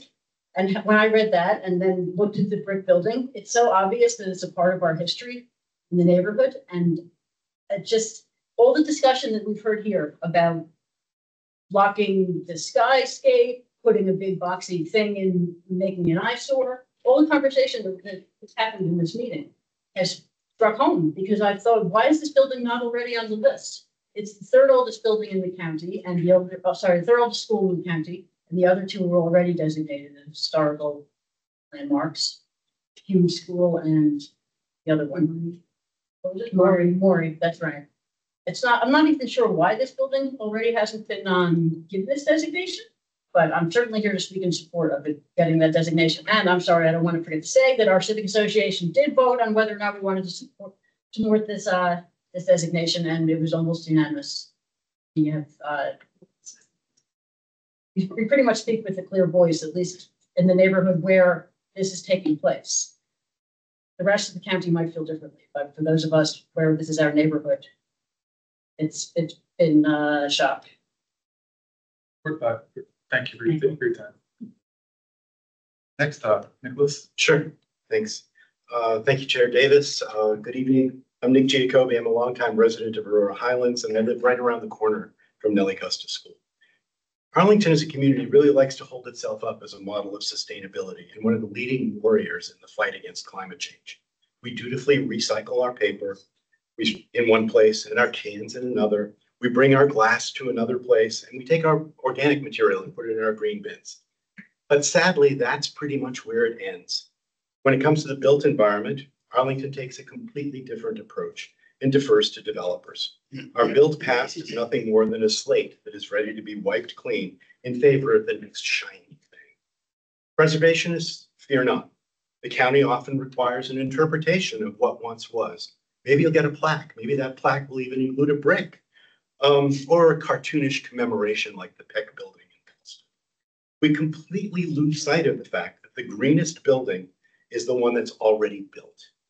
The embodied carbon and energy are there and they're ready for adaptive reuse rather than being trucked off to a landfill in a diesel guzzling truck.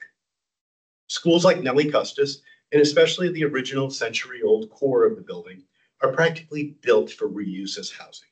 There are literally hundreds, if not thousands, of examples all across the United States of successful school conversion projects. Nellie Custis could very easily join those ranks. Let me be clear, I'm not here to question the merits of Melwood and Wesley's proposal, nor the need for affordable housing or the need for client housing. Let's be honest, these are simply not the issues that are before. The very narrow question that you, the honorable members of the HALRB, are charged with is considering whether or not Nellie Custis merits a study, only a study, for eventual consideration as a local historic district. I urge you to look at the convincing facts that are before you as prepared by my neighbor, the architect Stacy Meyer, who you'll hear from when I finish, and to support moving forward with this study. I'll close with an observation from former First Lady Jackie Kennedy, who was a big fan of preservation. Mrs. Kennedy said, Americans care about their past, but for short-term gain, they ignore it and tear down everything. We can actually paraphrase that. Arlingtonians care about their past, but for short-term gain, they ignore it and tear down everything that matters. You have an opportunity to do the right thing tonight and break that trend. And thank you for your consideration. Ms. Meyer? Yeah, okay. I have a hand up. Do you want to do it or? You can hand it to.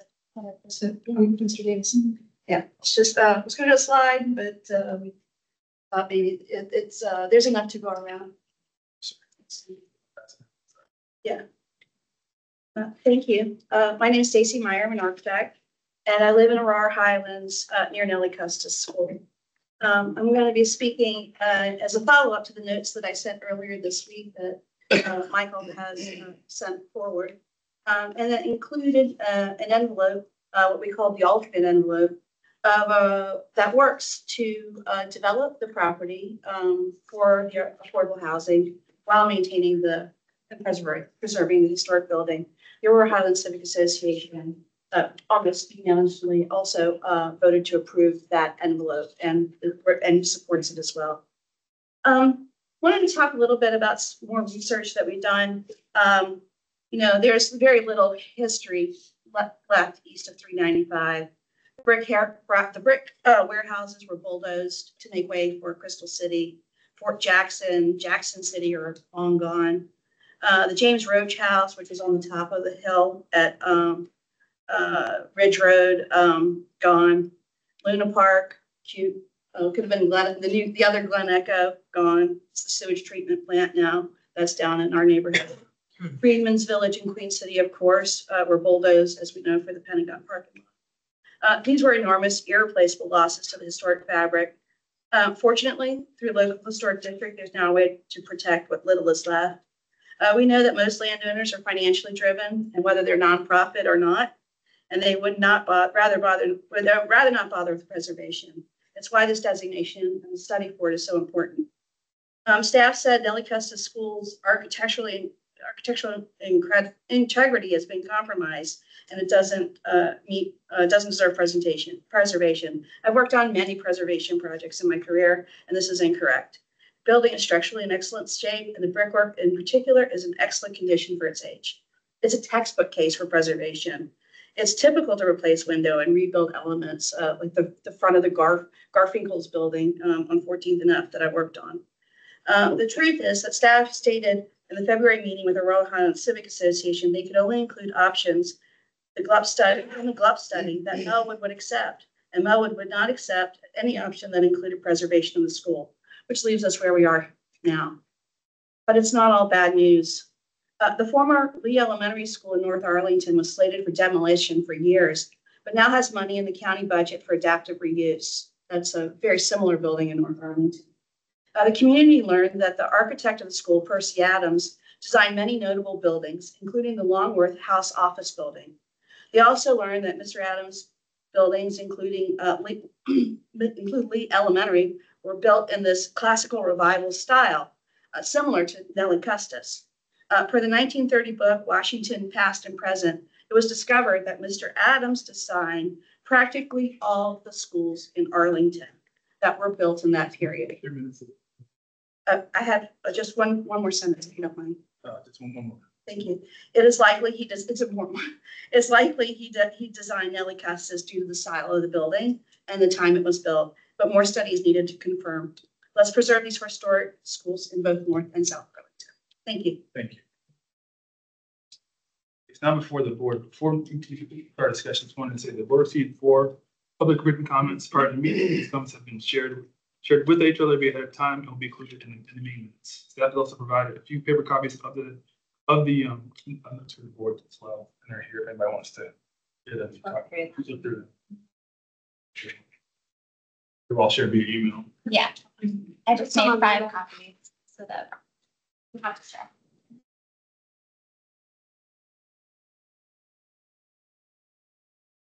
It's okay.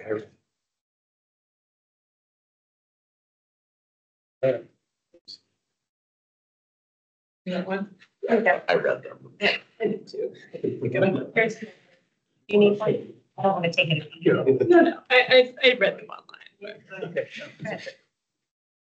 They'll show up. Were there any comments, questions, thoughts? I'm happy to flip through the slides again if you want to see something specific.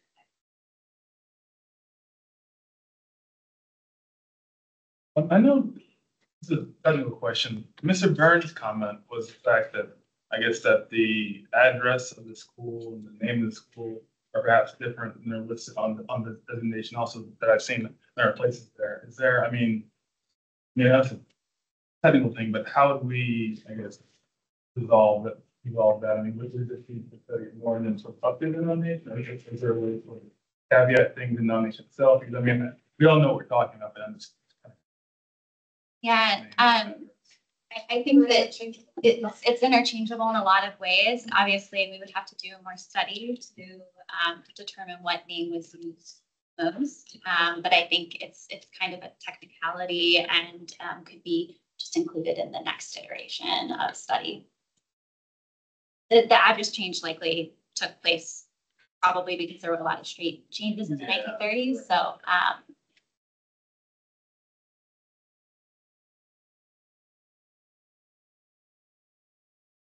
I have a couple of questions. Yeah. Did you say that the architect His name's Adams? Is that- Percy Adams. And did We you say that? believe, well, I said that the Percy Adams design, this just found it out since I read your letter. He designed, it is in this citation that I gave, which I can give you, that he designed most all of those buildings at the same time. So there's a number of buildings that he designed, the House office building, the Longworth building. Longworth building, yes, the Lee, what was previously the Lee School. And they're all in, Lee School is on the same style, classical revival as Is that the Nellie Lee Art Center Custis. on Lee Yes. Highway? And it's the same style and it's the same time period. And there's a citation in this that they were all built at the same time. So I believe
and it will not allow for us to wait for that study.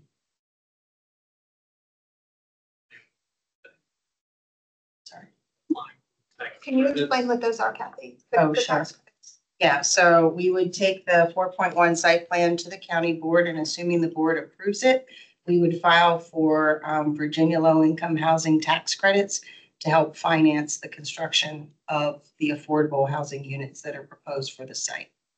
And it's 100% affordable, with 30% of those units being reserved for people with disabilities. That's an annual process, right? It is an annual process. So you might slip a year. That's not our intention, but yeah, I mean, that would be if we didn't go forward, but Right. we intend to go forward. But it's not an opportunity permanently foregone. It depends. It may be because there are only certain cycles and certain availability, but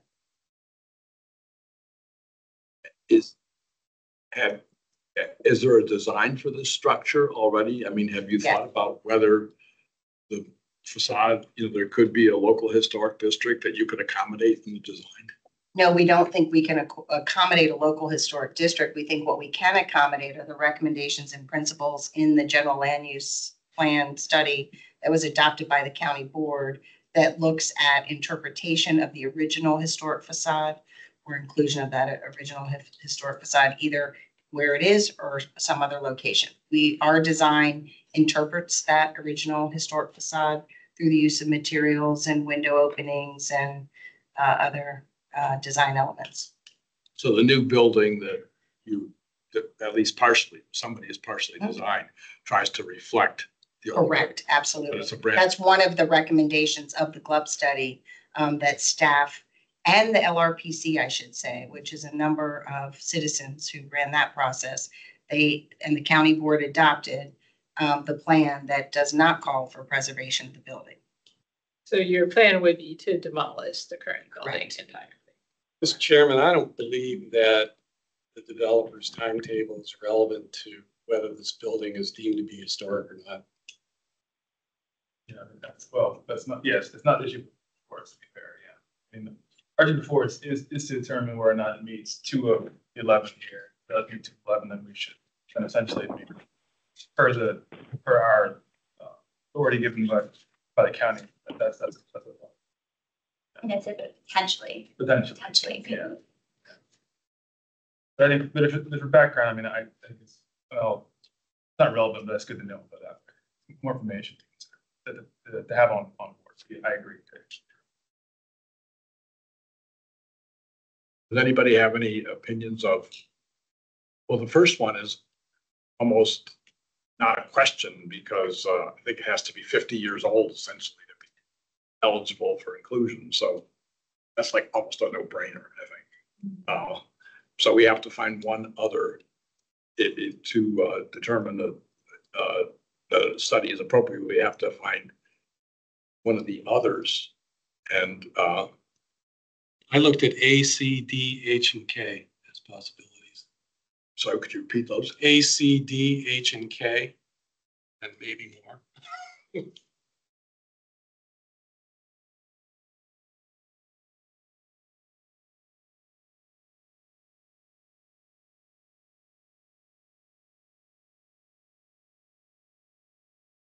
In terms of age, it seems that it is sort of a community center, at least it's from the speakers. The park and the playground are the site of a lot of community events, but the park is now separate, is that correct? That is correct. So the So it park, is adjacent, it's adjacent. it's adjacent, but it would not be affected, right? Because the. Yeah, and it's Yeah. now a county park. Yes. And that's not proposed as part of the outline, right? That's still separate. Right. It's a separate parcel. It's a separate parcel now.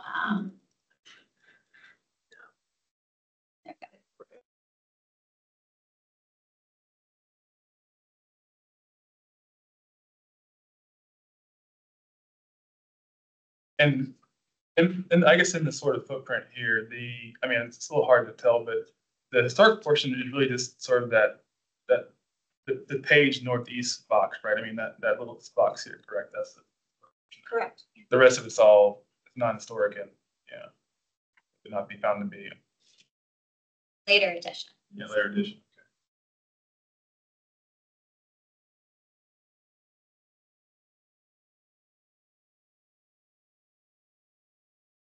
In the work that staff has already done, how much more do you think you will be able to uncover? I mean, it sounds like there's a lack of real information about this property. It was one of many properties built at the same time in a similar style for the same purpose that has a very similar history, not all of it glorious, within the county of Arlington.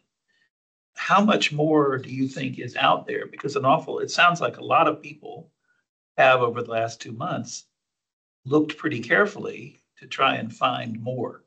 Are we going to postpone for several months or a year and end up with a report that shares not much more than we have today?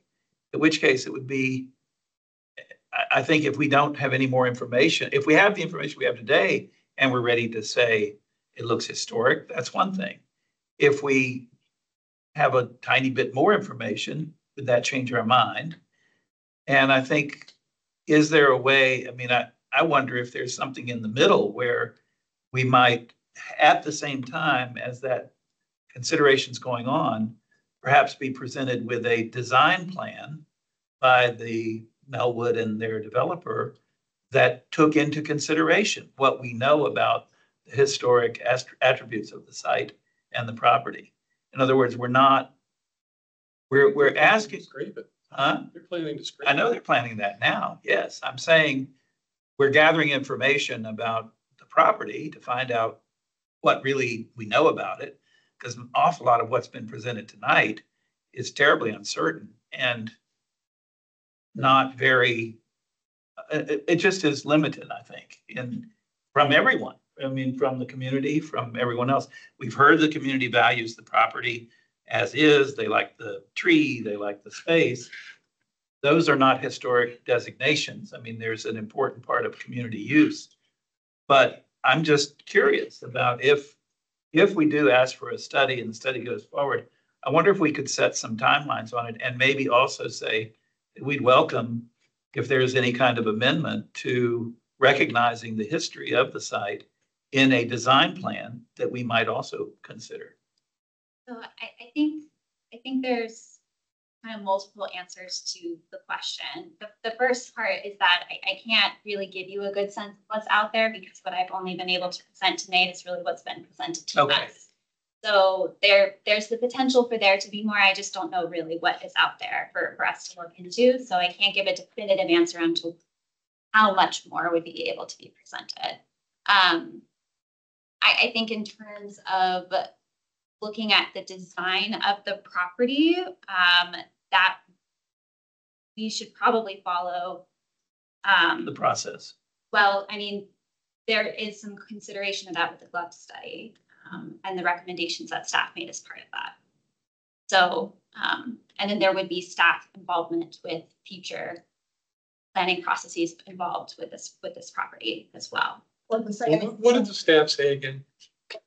What I think? Okay. So we said that the GLUB study that was approved basically said we would support facade preservation to either in situ or somewhere else on site so that they can work with as much density as they could, shift it a bit. And then the idea also was to do that in a way so that they can do educational interpretation. So trying to use that tangible, any tangible thing that left of the building would be a way to do the educational interpretation.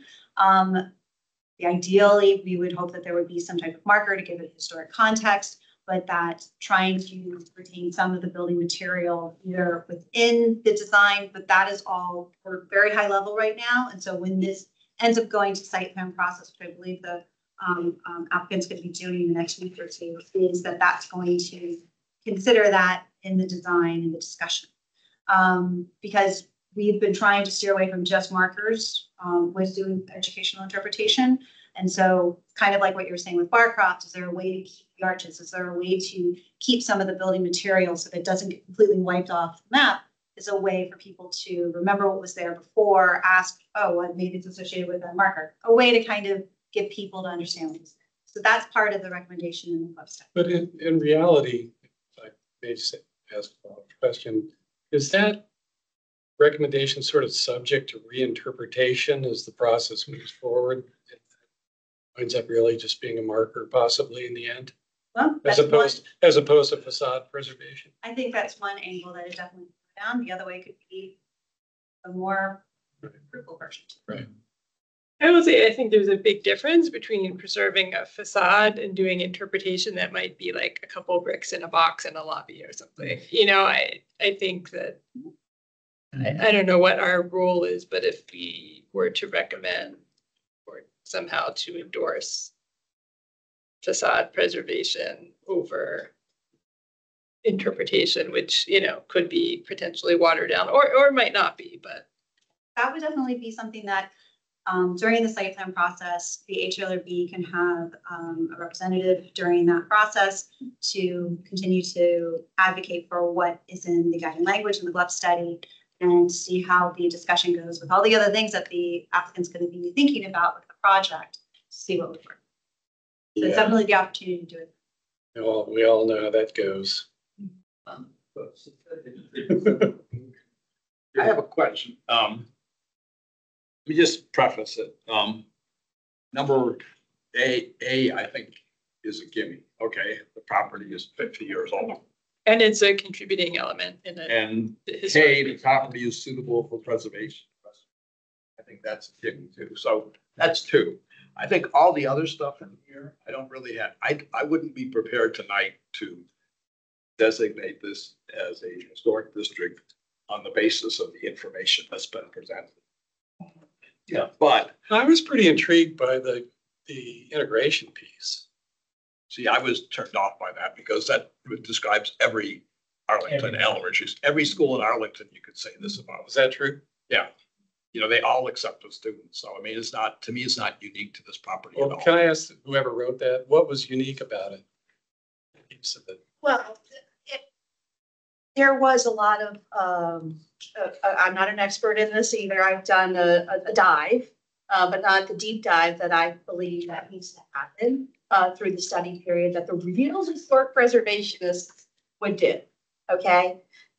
But having said that, I will say that looking at the small bit of history research that I've done, this part of Arlington was a notably Black area. It was a working class area. It was between the, it was Queen City was there here. It was a brick making. There was a lot of Black people here. And so when there was integration there, and there was some records that somebody would have to do the math on, which I did not do, but there's school records about the integration. There's significant numbers of students that were integrated in this area. This was one of the most historic areas of Arlington, and especially working class area with a lot of people of different colors. I think, as I've since you've asked, since I've been looking at this history, I have been, and I'm not a historian in any way, I have been very impressed with. Every time I go down one of these holes, it gets more and more interesting. The segregation, desegregation. I was a part of desegregation in 1970. Got bused across town. It changed my life, changed a lot of people's lives. Okay, well, Okay, can I, I'm just gonna cut you off. if I could, because we I think you actually, answered my question. we actually do have the expert historians. We have traceries who have prepared this report that will be submitted to the county either later tonight or tomorrow morning with our application. And so this does, the question was asked whether there was a study. Sorry, there was this. Was the question asked that way too? You answered Mr. Wooder's question. This is sort of a rebuttal, if you will, to the question. So I think that You keep saying you're not an expert, and I'm just saying we do have a study. What does the tracery study say about that? The tracery study says, I will read it to you. I'm just curious, because if it's an unknown thing, then it's In the schools of Arlington County, the process of integration began on February 2nd, 1959, when 4 Black students were enrolled at Stratford Junior High by court order. By the 1963-1964 school year, all secondary schools in the county had been integrated. No action was taken to desegregate at the elementary level until 1966. The first elementary schools in the county to be integrated were located along the north central corridor of Arlington County, which was served by 5 schools: Cherrydale, Langston, Lee, Reed, and Woodlawn. In February of 1965, Lee and Reed, both white, were merged. Both buildings continued to be used. In September of 1966, the sole elementary school for Black students, Langston, was desegregated and temporarily closed. More than 150 Black students were assigned to Lee Reed, and those remaining were divided between Woodlawn, Cherrydale, and Taylor. This influx of students at Lee Reed, still operating between 2 buildings, resulted in the population jumping above 750 students. To accommodate this increase in enrollment, the kindergartners at Lee Reed were bused to Langston. An addition to the Reed building was completed in January of 1967, allowing all of Reed's 861 students to study under one roof, except for the 3rd grades that remained in the Lee building. The final push to eliminate a dual system of education for Black and white students in the county came in 3 steps. The first steps was the closing of the previously all-Black Langston Elementary in 1966. The second step was the assignment of a large group of white students to Drew Elementary. This was done to relieve overcrowding at a predominantly white elementary school in another part of Arlington, and was the only example of white children integrating a previously all-Black school rather than the reverse. The final step in eliminating Arlington's dual system of education was the adoption of a court-approved unitary school system plan on June 28, 1971. After Hoffman Boston Elementary was closed in 1971, there were 4 elementary schools left that had not been previously integrated that received these students along with some from Drew. To be considered integrated, a school only needed 1 Black student enrolled.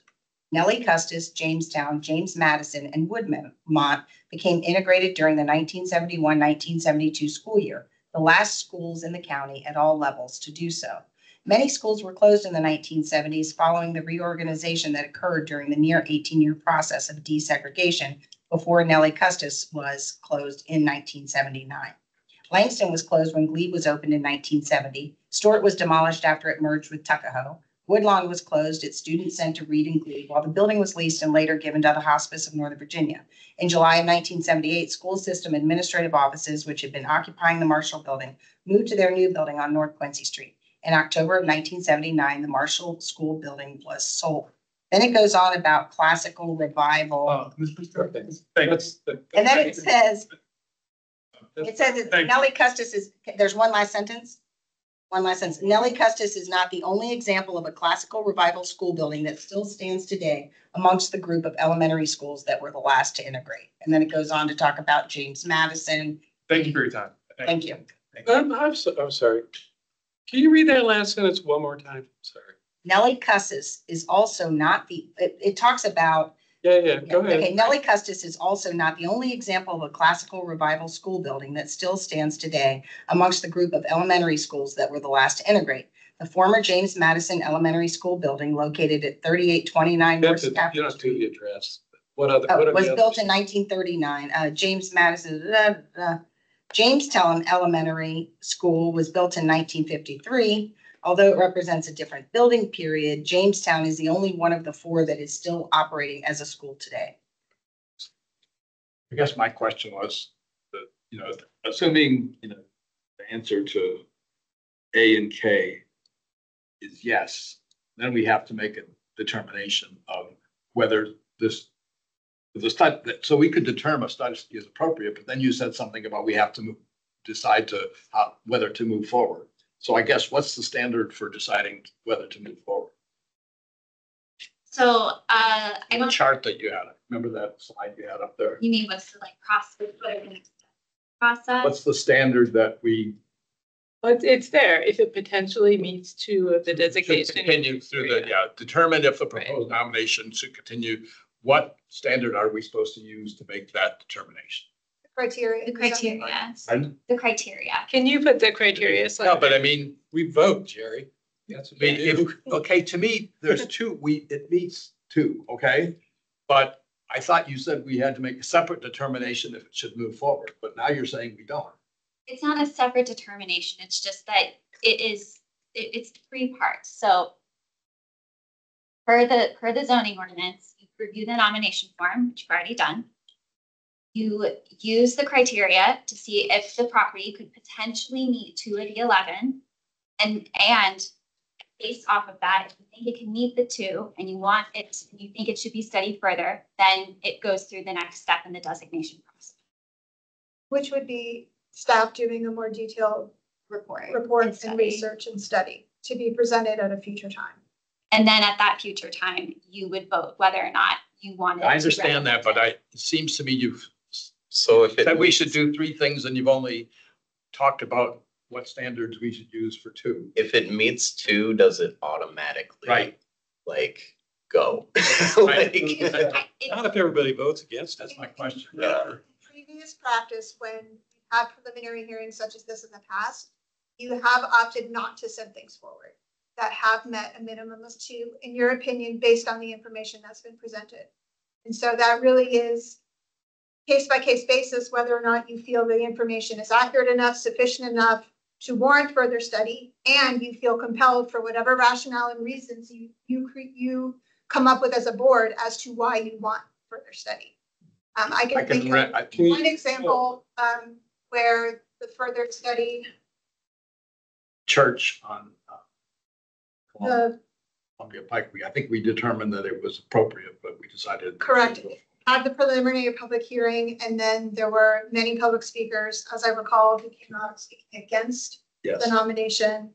And the owners were against the nomination, and you all made a motion, something to the effect that you felt it met certain criteria that are laid out in the zoning ordinance, but because of very specific reasons, you decided not to send it forward, and the nomination was finished. The process was finished, I should say. Okay, thank you. So it's your discretion, but you need to have a rationale, whether you're supporting or not supporting.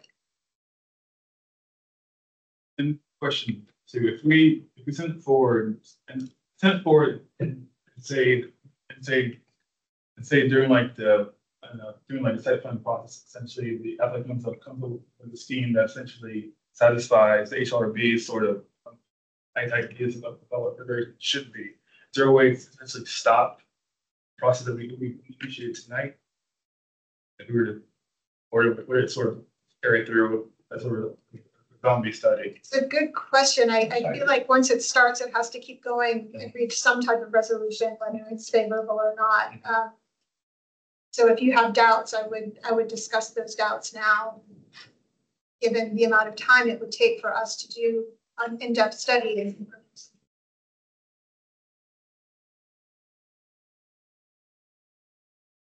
Of course, this is a difficult one because I think we all find the argument of a need for the Melrose provided facilities and housing and all of that to be compelling in Arlington County.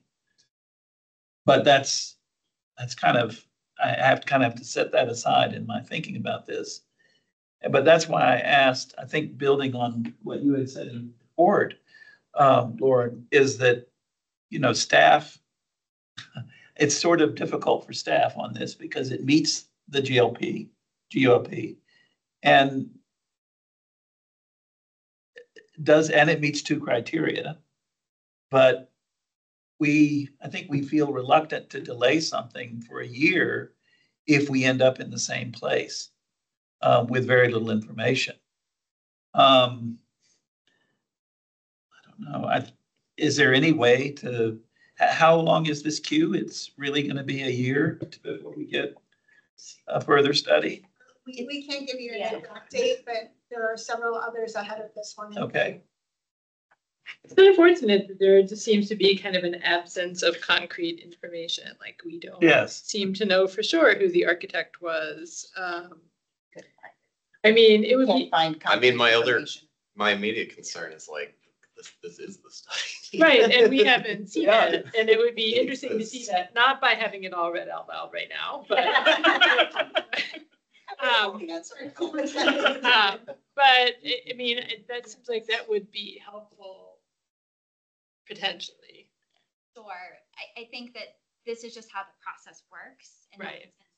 Is that we, at this point, it's the onus of the information really lies with the nominator, and it's my job to facilitate the process and present what information I'm given, and then after that, I make which you've done. Right. So I would like more information too, but I think that study is something that is, if I had to make a recommendation, is kind of separate of what should be considered this evening, only because it wasn't part of the nomination that is being considered by you all. I'll make a suggestion. New information. Yeah, it's right. Yeah. Given what you say about how long it would take to do a report, given the paucity of information other than the traceries report, which was admittedly was prepared by the proponent of the project for the proponent of the project. Right. Why don't we just postpone consideration of this for a month until next month to see what the applicant can come up with? That's what I was thinking. Yeah, and we pause a decision and. So you want to defer your determination is what you're proposing? Yeah, because I'm only talking about a month. But then I would caution to make sure that the property owner and the representation knows exactly what it is you would want to, what additional information you want to have in that next month's time. Because that wouldn't be something staff could deliver. It would have to be the nominator. No, you said the applicant. Yeah, the nominator. But there needs to be mutual understanding of what you're expecting them to provide. So whether the HLRB were to take it up next month or later, what information do you want them to give you? I'll just give you some examples. They could track down the architect, if they could make some arguments about why the building hasn't been so altered that it's still worthy of historic preservation. make some arguments about why the community recognizes it as an important structure, which is one of the, or landmark, or one of the, what the applicant could do is go through those criteria and try and make an argument as to why it actually meets. That's not their role in the process. Well, our role is to decide. We can decide tonight. I'm not taking that off the table either. I mean, I'm fine doing that as well. Just throwing that out as a suggestion. In my experience working here, that has not happened before. Where you've done a deferral on a request. It doesn't mean it's impossible. I understand. But I want to set that parameter if that's the direction you want to go. Be very specific with the rationale why and what exactly additional information you want. I would much prefer that we voted tonight that you guys undertook the study. But I recognize the time constraints and the workload that you have that would push it back. But I problematic for the board, I think. It's problematic for me, certainly, that we can't move forward with a study that probably should be done on the school because it's going to take so long. That's a problem. That's a problem for the county. You guys don't have enough staff. That's a problem. We need more staff. It's not, it's not personally, there's no knock on you at all. It's just that we don't have enough resources to do what we need to do, which is to do a full examination of it. So you're the chairman. You decide.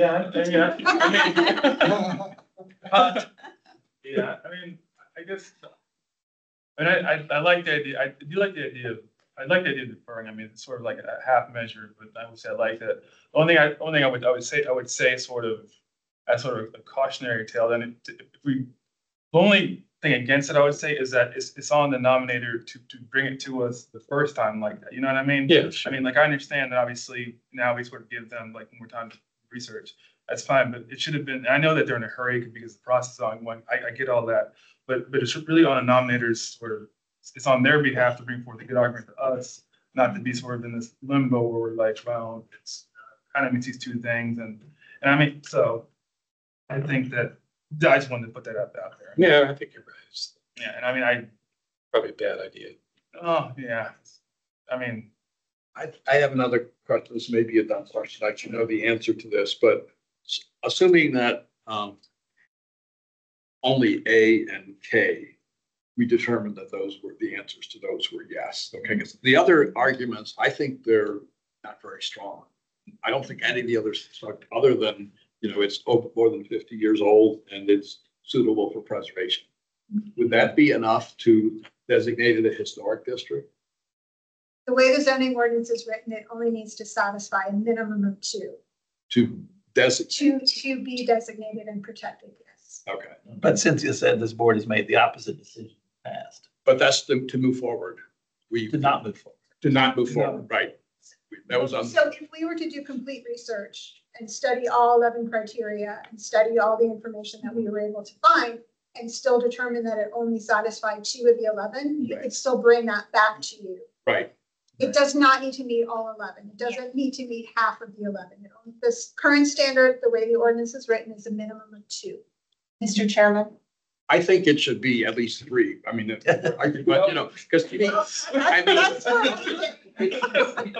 it's impossible for property to. I mean, to not meet some of these too. Yeah, and it's 50 years old. We're not going to get a nomination that doesn't. Right. You would throw it out. You'd say. I hear what you're saying. Complete. The standard that we have now is the minimum of 2. It's Okay. not. Which is why I assume previous boards have decided, even though it meets 2, we don't need a store. The church, as I recall, we thought it met more than 2. We Correct. thought there was. I think it was maybe 3. I'd Yeah, have to but go back it's and look. yeah. Mr. Chair? There was a question about, kind of us coming back with more information, more determination. I know you don't want me to read the whole report, but there is one paragraph right here that speaks to that very question. I'd rather you not read it, but that was sort of. Do we have that report? No. No, we don't report that. Well, make sure we all get it, will you, please? I mean, somehow electronically. We're submitting it tonight, but basically the conclusion of the report is it does not demonstrate the level of historical or architectural significance requisite to meet the National Register criteria for designation as an individual. Yeah, I'm just saying we won't, like, the extra information we would have next month is the very same as I have tonight, which I said earlier about how the whole building's been compromised. We don't know who the architect is. well, I wasn't suggesting that you all come back. Oh, I'm sorry. No, Okay. not your team. I thought you meant. No. Oh, okay. I meant the nominator, actually. Got it. Certainly their team, please. As a nominator, I did not even know what a local historic district was on April 13th, 2024. I submitted this as soon as I understood what this thing is. I talked to Michael. My understanding was that I was just supposed to send in a nomination form and take some pictures. I asked Michael and Warren on several occasions. I said, well, I'm not sure I'm done with this. I don't know how much I'm supposed to do. What am I supposed to do? I was definitely confused about that. I've done more, went down these rabbit holes, and I'm happy to do more if somebody wants me to do more, if it makes a difference. I did not realize the onus of this was on me. I had the idea that it was the staff who would then do that work. So if I had thought that, I would have probably hired traceries to help out with this work. So you can have it. Yeah, I would definitely like to take a look. I'll tell you what it says. So I just would like, thank you for calling on me. I appreciate it. Well, I think it's the tough one, so I'll put out. Can I just interject one thing? So as you recall, we didn't always have this process in place in terms of having an application form. And that was established, I believe it was in 2017, 2018. I'd have to go back and confirm it. But the whole point was to make sure that nominators who were going to submit a request were able to provide as much detailed information as possible. And not every designation that has come before you in the past has involved the nomination, the application form itself, and it has taken staff an exorbitant amount of time to do research from scratch. And so one of the pieces of rationale behind having this application form was that was going to get the research started, and that would serve as a starting point. And so you need to decide as a body if there is sufficient information in that application form that could serve as the starting point, and B, whether or not you want to learn more about the site. So I will leave that comment at that. Well, that's not easiest one, obviously, to deal with, but I'll put out a motion that we can kind of go from there. Before you do that, she has one more question. I have just one more statement. I would like to reiterate my statement that I said earlier. You know, this building, this Lee Elementary building, is going to be preserved in North Arlington. It is the same time period. It is the same architect likely as Nellie Custis School. Actually, that building is probably going to get demolished too. Now, according to the county budget, there's money in the budget for it to be preserved. Is that a new? There's money in the CIP now to go towards. So that's a new development. Yeah, that's a new development. Right. That's why I wanted to make sure that you understood that these two buildings are very similar. One is now slated to be preserved, and one is on the table right now. One is in North Arlington, one is in South Arlington. We feel very strongly that both should be preserved. As to the criteria, Traceries is telling me that just because it's 50 years old, it's not eligible. It can be eligible, but it's not the same thing as being eligible for being listed. No, it has to meet. It is There's listed. a difference There's a between difference. potentially eligible and formally being determined eligible. You can. Somebody said just because it's 50 years old, it meets that. The 50-year mark is that if you're nominating, and listing a building to the National Register that is under the 50-year mark, it has to meet the higher criterion G rather than A, B, C, and D. It has to meet that higher criterion G. If you're saying a building in, 1983, which we do list some, IMK buildings, it has to meet criterion G, not just A or B. But a building that's just 50 years old isn't automatically considered by the Park Service to be eligible. You have to do a determination of eligibility informally. And then it gets all the protection of a building listed in the National Register. But this is not just a random 50-year-old building. It's a historic part of our community. It's the one remaining building that preserves the character of the way the place has been for 100 years. It's not a 50-year-old private home. It's been completely compromised. I mean. It's completely changed. Okay, sorry. Thank you, Mr. Davis.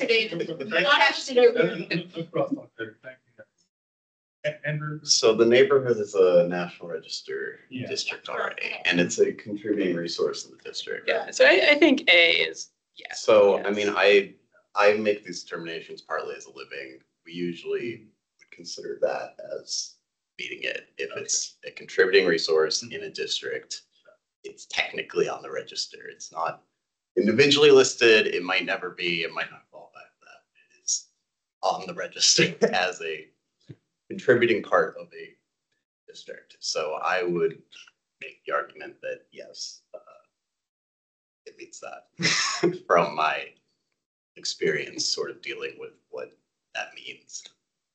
Thank you, appreciate that, yeah. So, yeah, let's put something out there and then we can put on up or down is what it is. So, whereas the HLRB has received an application submitted pursuant to conforming with ACCO section 11.3.4.8.1 for storage designation of property located at 750 23rd Street South, Arlington, Virginia. Whereas HLRB has reason to believe the property shall meet at least 2 of the 11 qualifying criteria enumerated in ACCO section 11.3.4.6.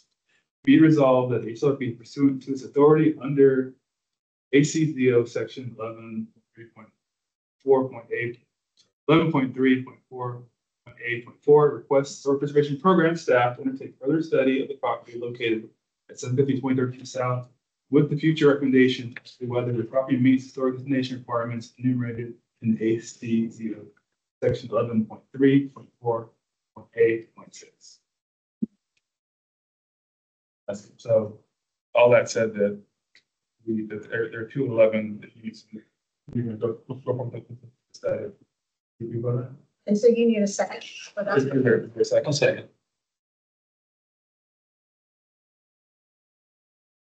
Please call it. You want me to, the motion again? Yes. Yeah. Do you have a, do you want me to? Okay. All right, whereas the HALRB has received an application submitted pursuant to and conforming with ACCO section 11.3.4.A.1 for historic district designation of the property located at 750 23rd Street South, Arlington, Virginia. Whereas the HALRB has reason to believe the property shall meet at least 2 of the 11 qualifying criteria enumerated in ACCO section 11.3.4.A.6.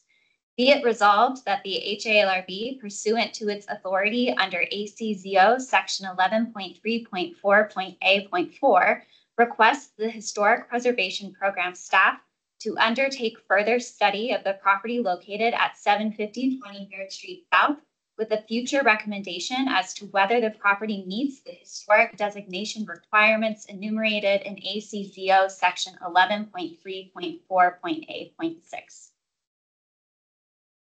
Meaning future recommendation to be determined depending on the results. Mm-hmm. So this is the vote for doesn't meet where. Does it meet? Vote for do a study. Yeah. So, okay. Second.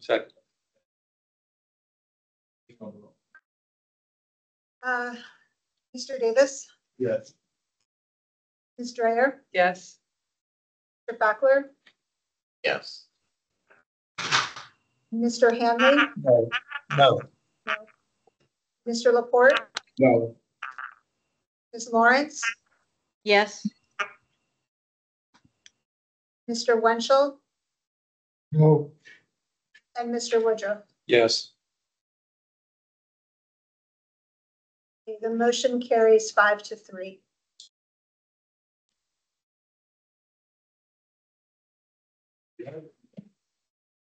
Everybody, your time.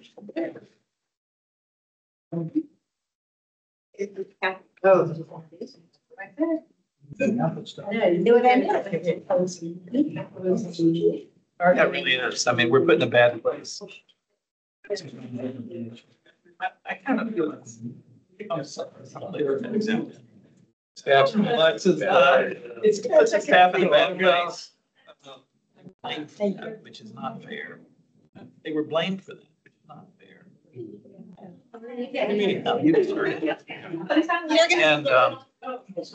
I mean, and our decision should depend on what their work queue is like. no, but it also should not depend on. Right, yeah. They're always like, Yeah. you know, if you look at the law and how it reads, It's so vague. basic, and no, it's not big. It's very simple. Basic. Provided. The next round is a study. Food is a study. It's part of it. No, I know. Do we get to ask questions at the end of the meeting? Not yet. Never? No. We can do. Okay. All right, the chair's report tonight will be very short. Excellent. Okay, so we have a few items for the staff report. So wanted to mention this morning, there was a special event that was held at Fort Ethan Allen to unveil and dedicate the new U.S. Colored Troops interpretive marker that you all reviewed multiple times previous months this year. And DPR hosted the event. And I would say there were maybe 30, 40 people in attendance this morning before it got too hot outside. And so they had a few reenactors, a few speakers from the National Park Service, as well as, forget the last gentleman who spoke. He was a reenactor of a specific regiment, but I don't think he wasn't with the Park Service. So I just wanted to say that the HP staff as well as the HLRB were recognized for all of your efforts helping to improve the content of that sign. So if you're in the area of the county, you should definitely check it out. It is located in the corner of the park where the interpretive model is, and there's additional signage. This is the one that you see right when you basically walk into that area of the park. So it's very prominent. And it looks really great. So I would encourage you to go take a look at that. The other update I wanted to share is that after many months of trying to recruit for our vacant position, we are pleased to announce that we have hired someone who will begin working with us on July 1st. It will be a familiar face. It is an internal hire, Mr. John McNair, who you met as part of this whole process for getting that sign in Fort Ethan Allen, is going to be our new preservation specialist. He has a lot of wonderful expertise. Is he the Civil War guy? Yes. Oh, great. In conducting public outreach, doing historic research. Good hire. And we are very We're getting a excited. little diversity on. Yeah. Yeah, we will have no representation again. But he will be starting on July 1st, and we're really excited to have him. So he will be another familiar face to you at upcoming meetings. So you should be able to welcome him in July. Yeah. And you can hand him the list of studies to be done. Exactly, you can get cracking. Congratulations. Yeah, awesome. Anything else for the good of the order? With that, Recording.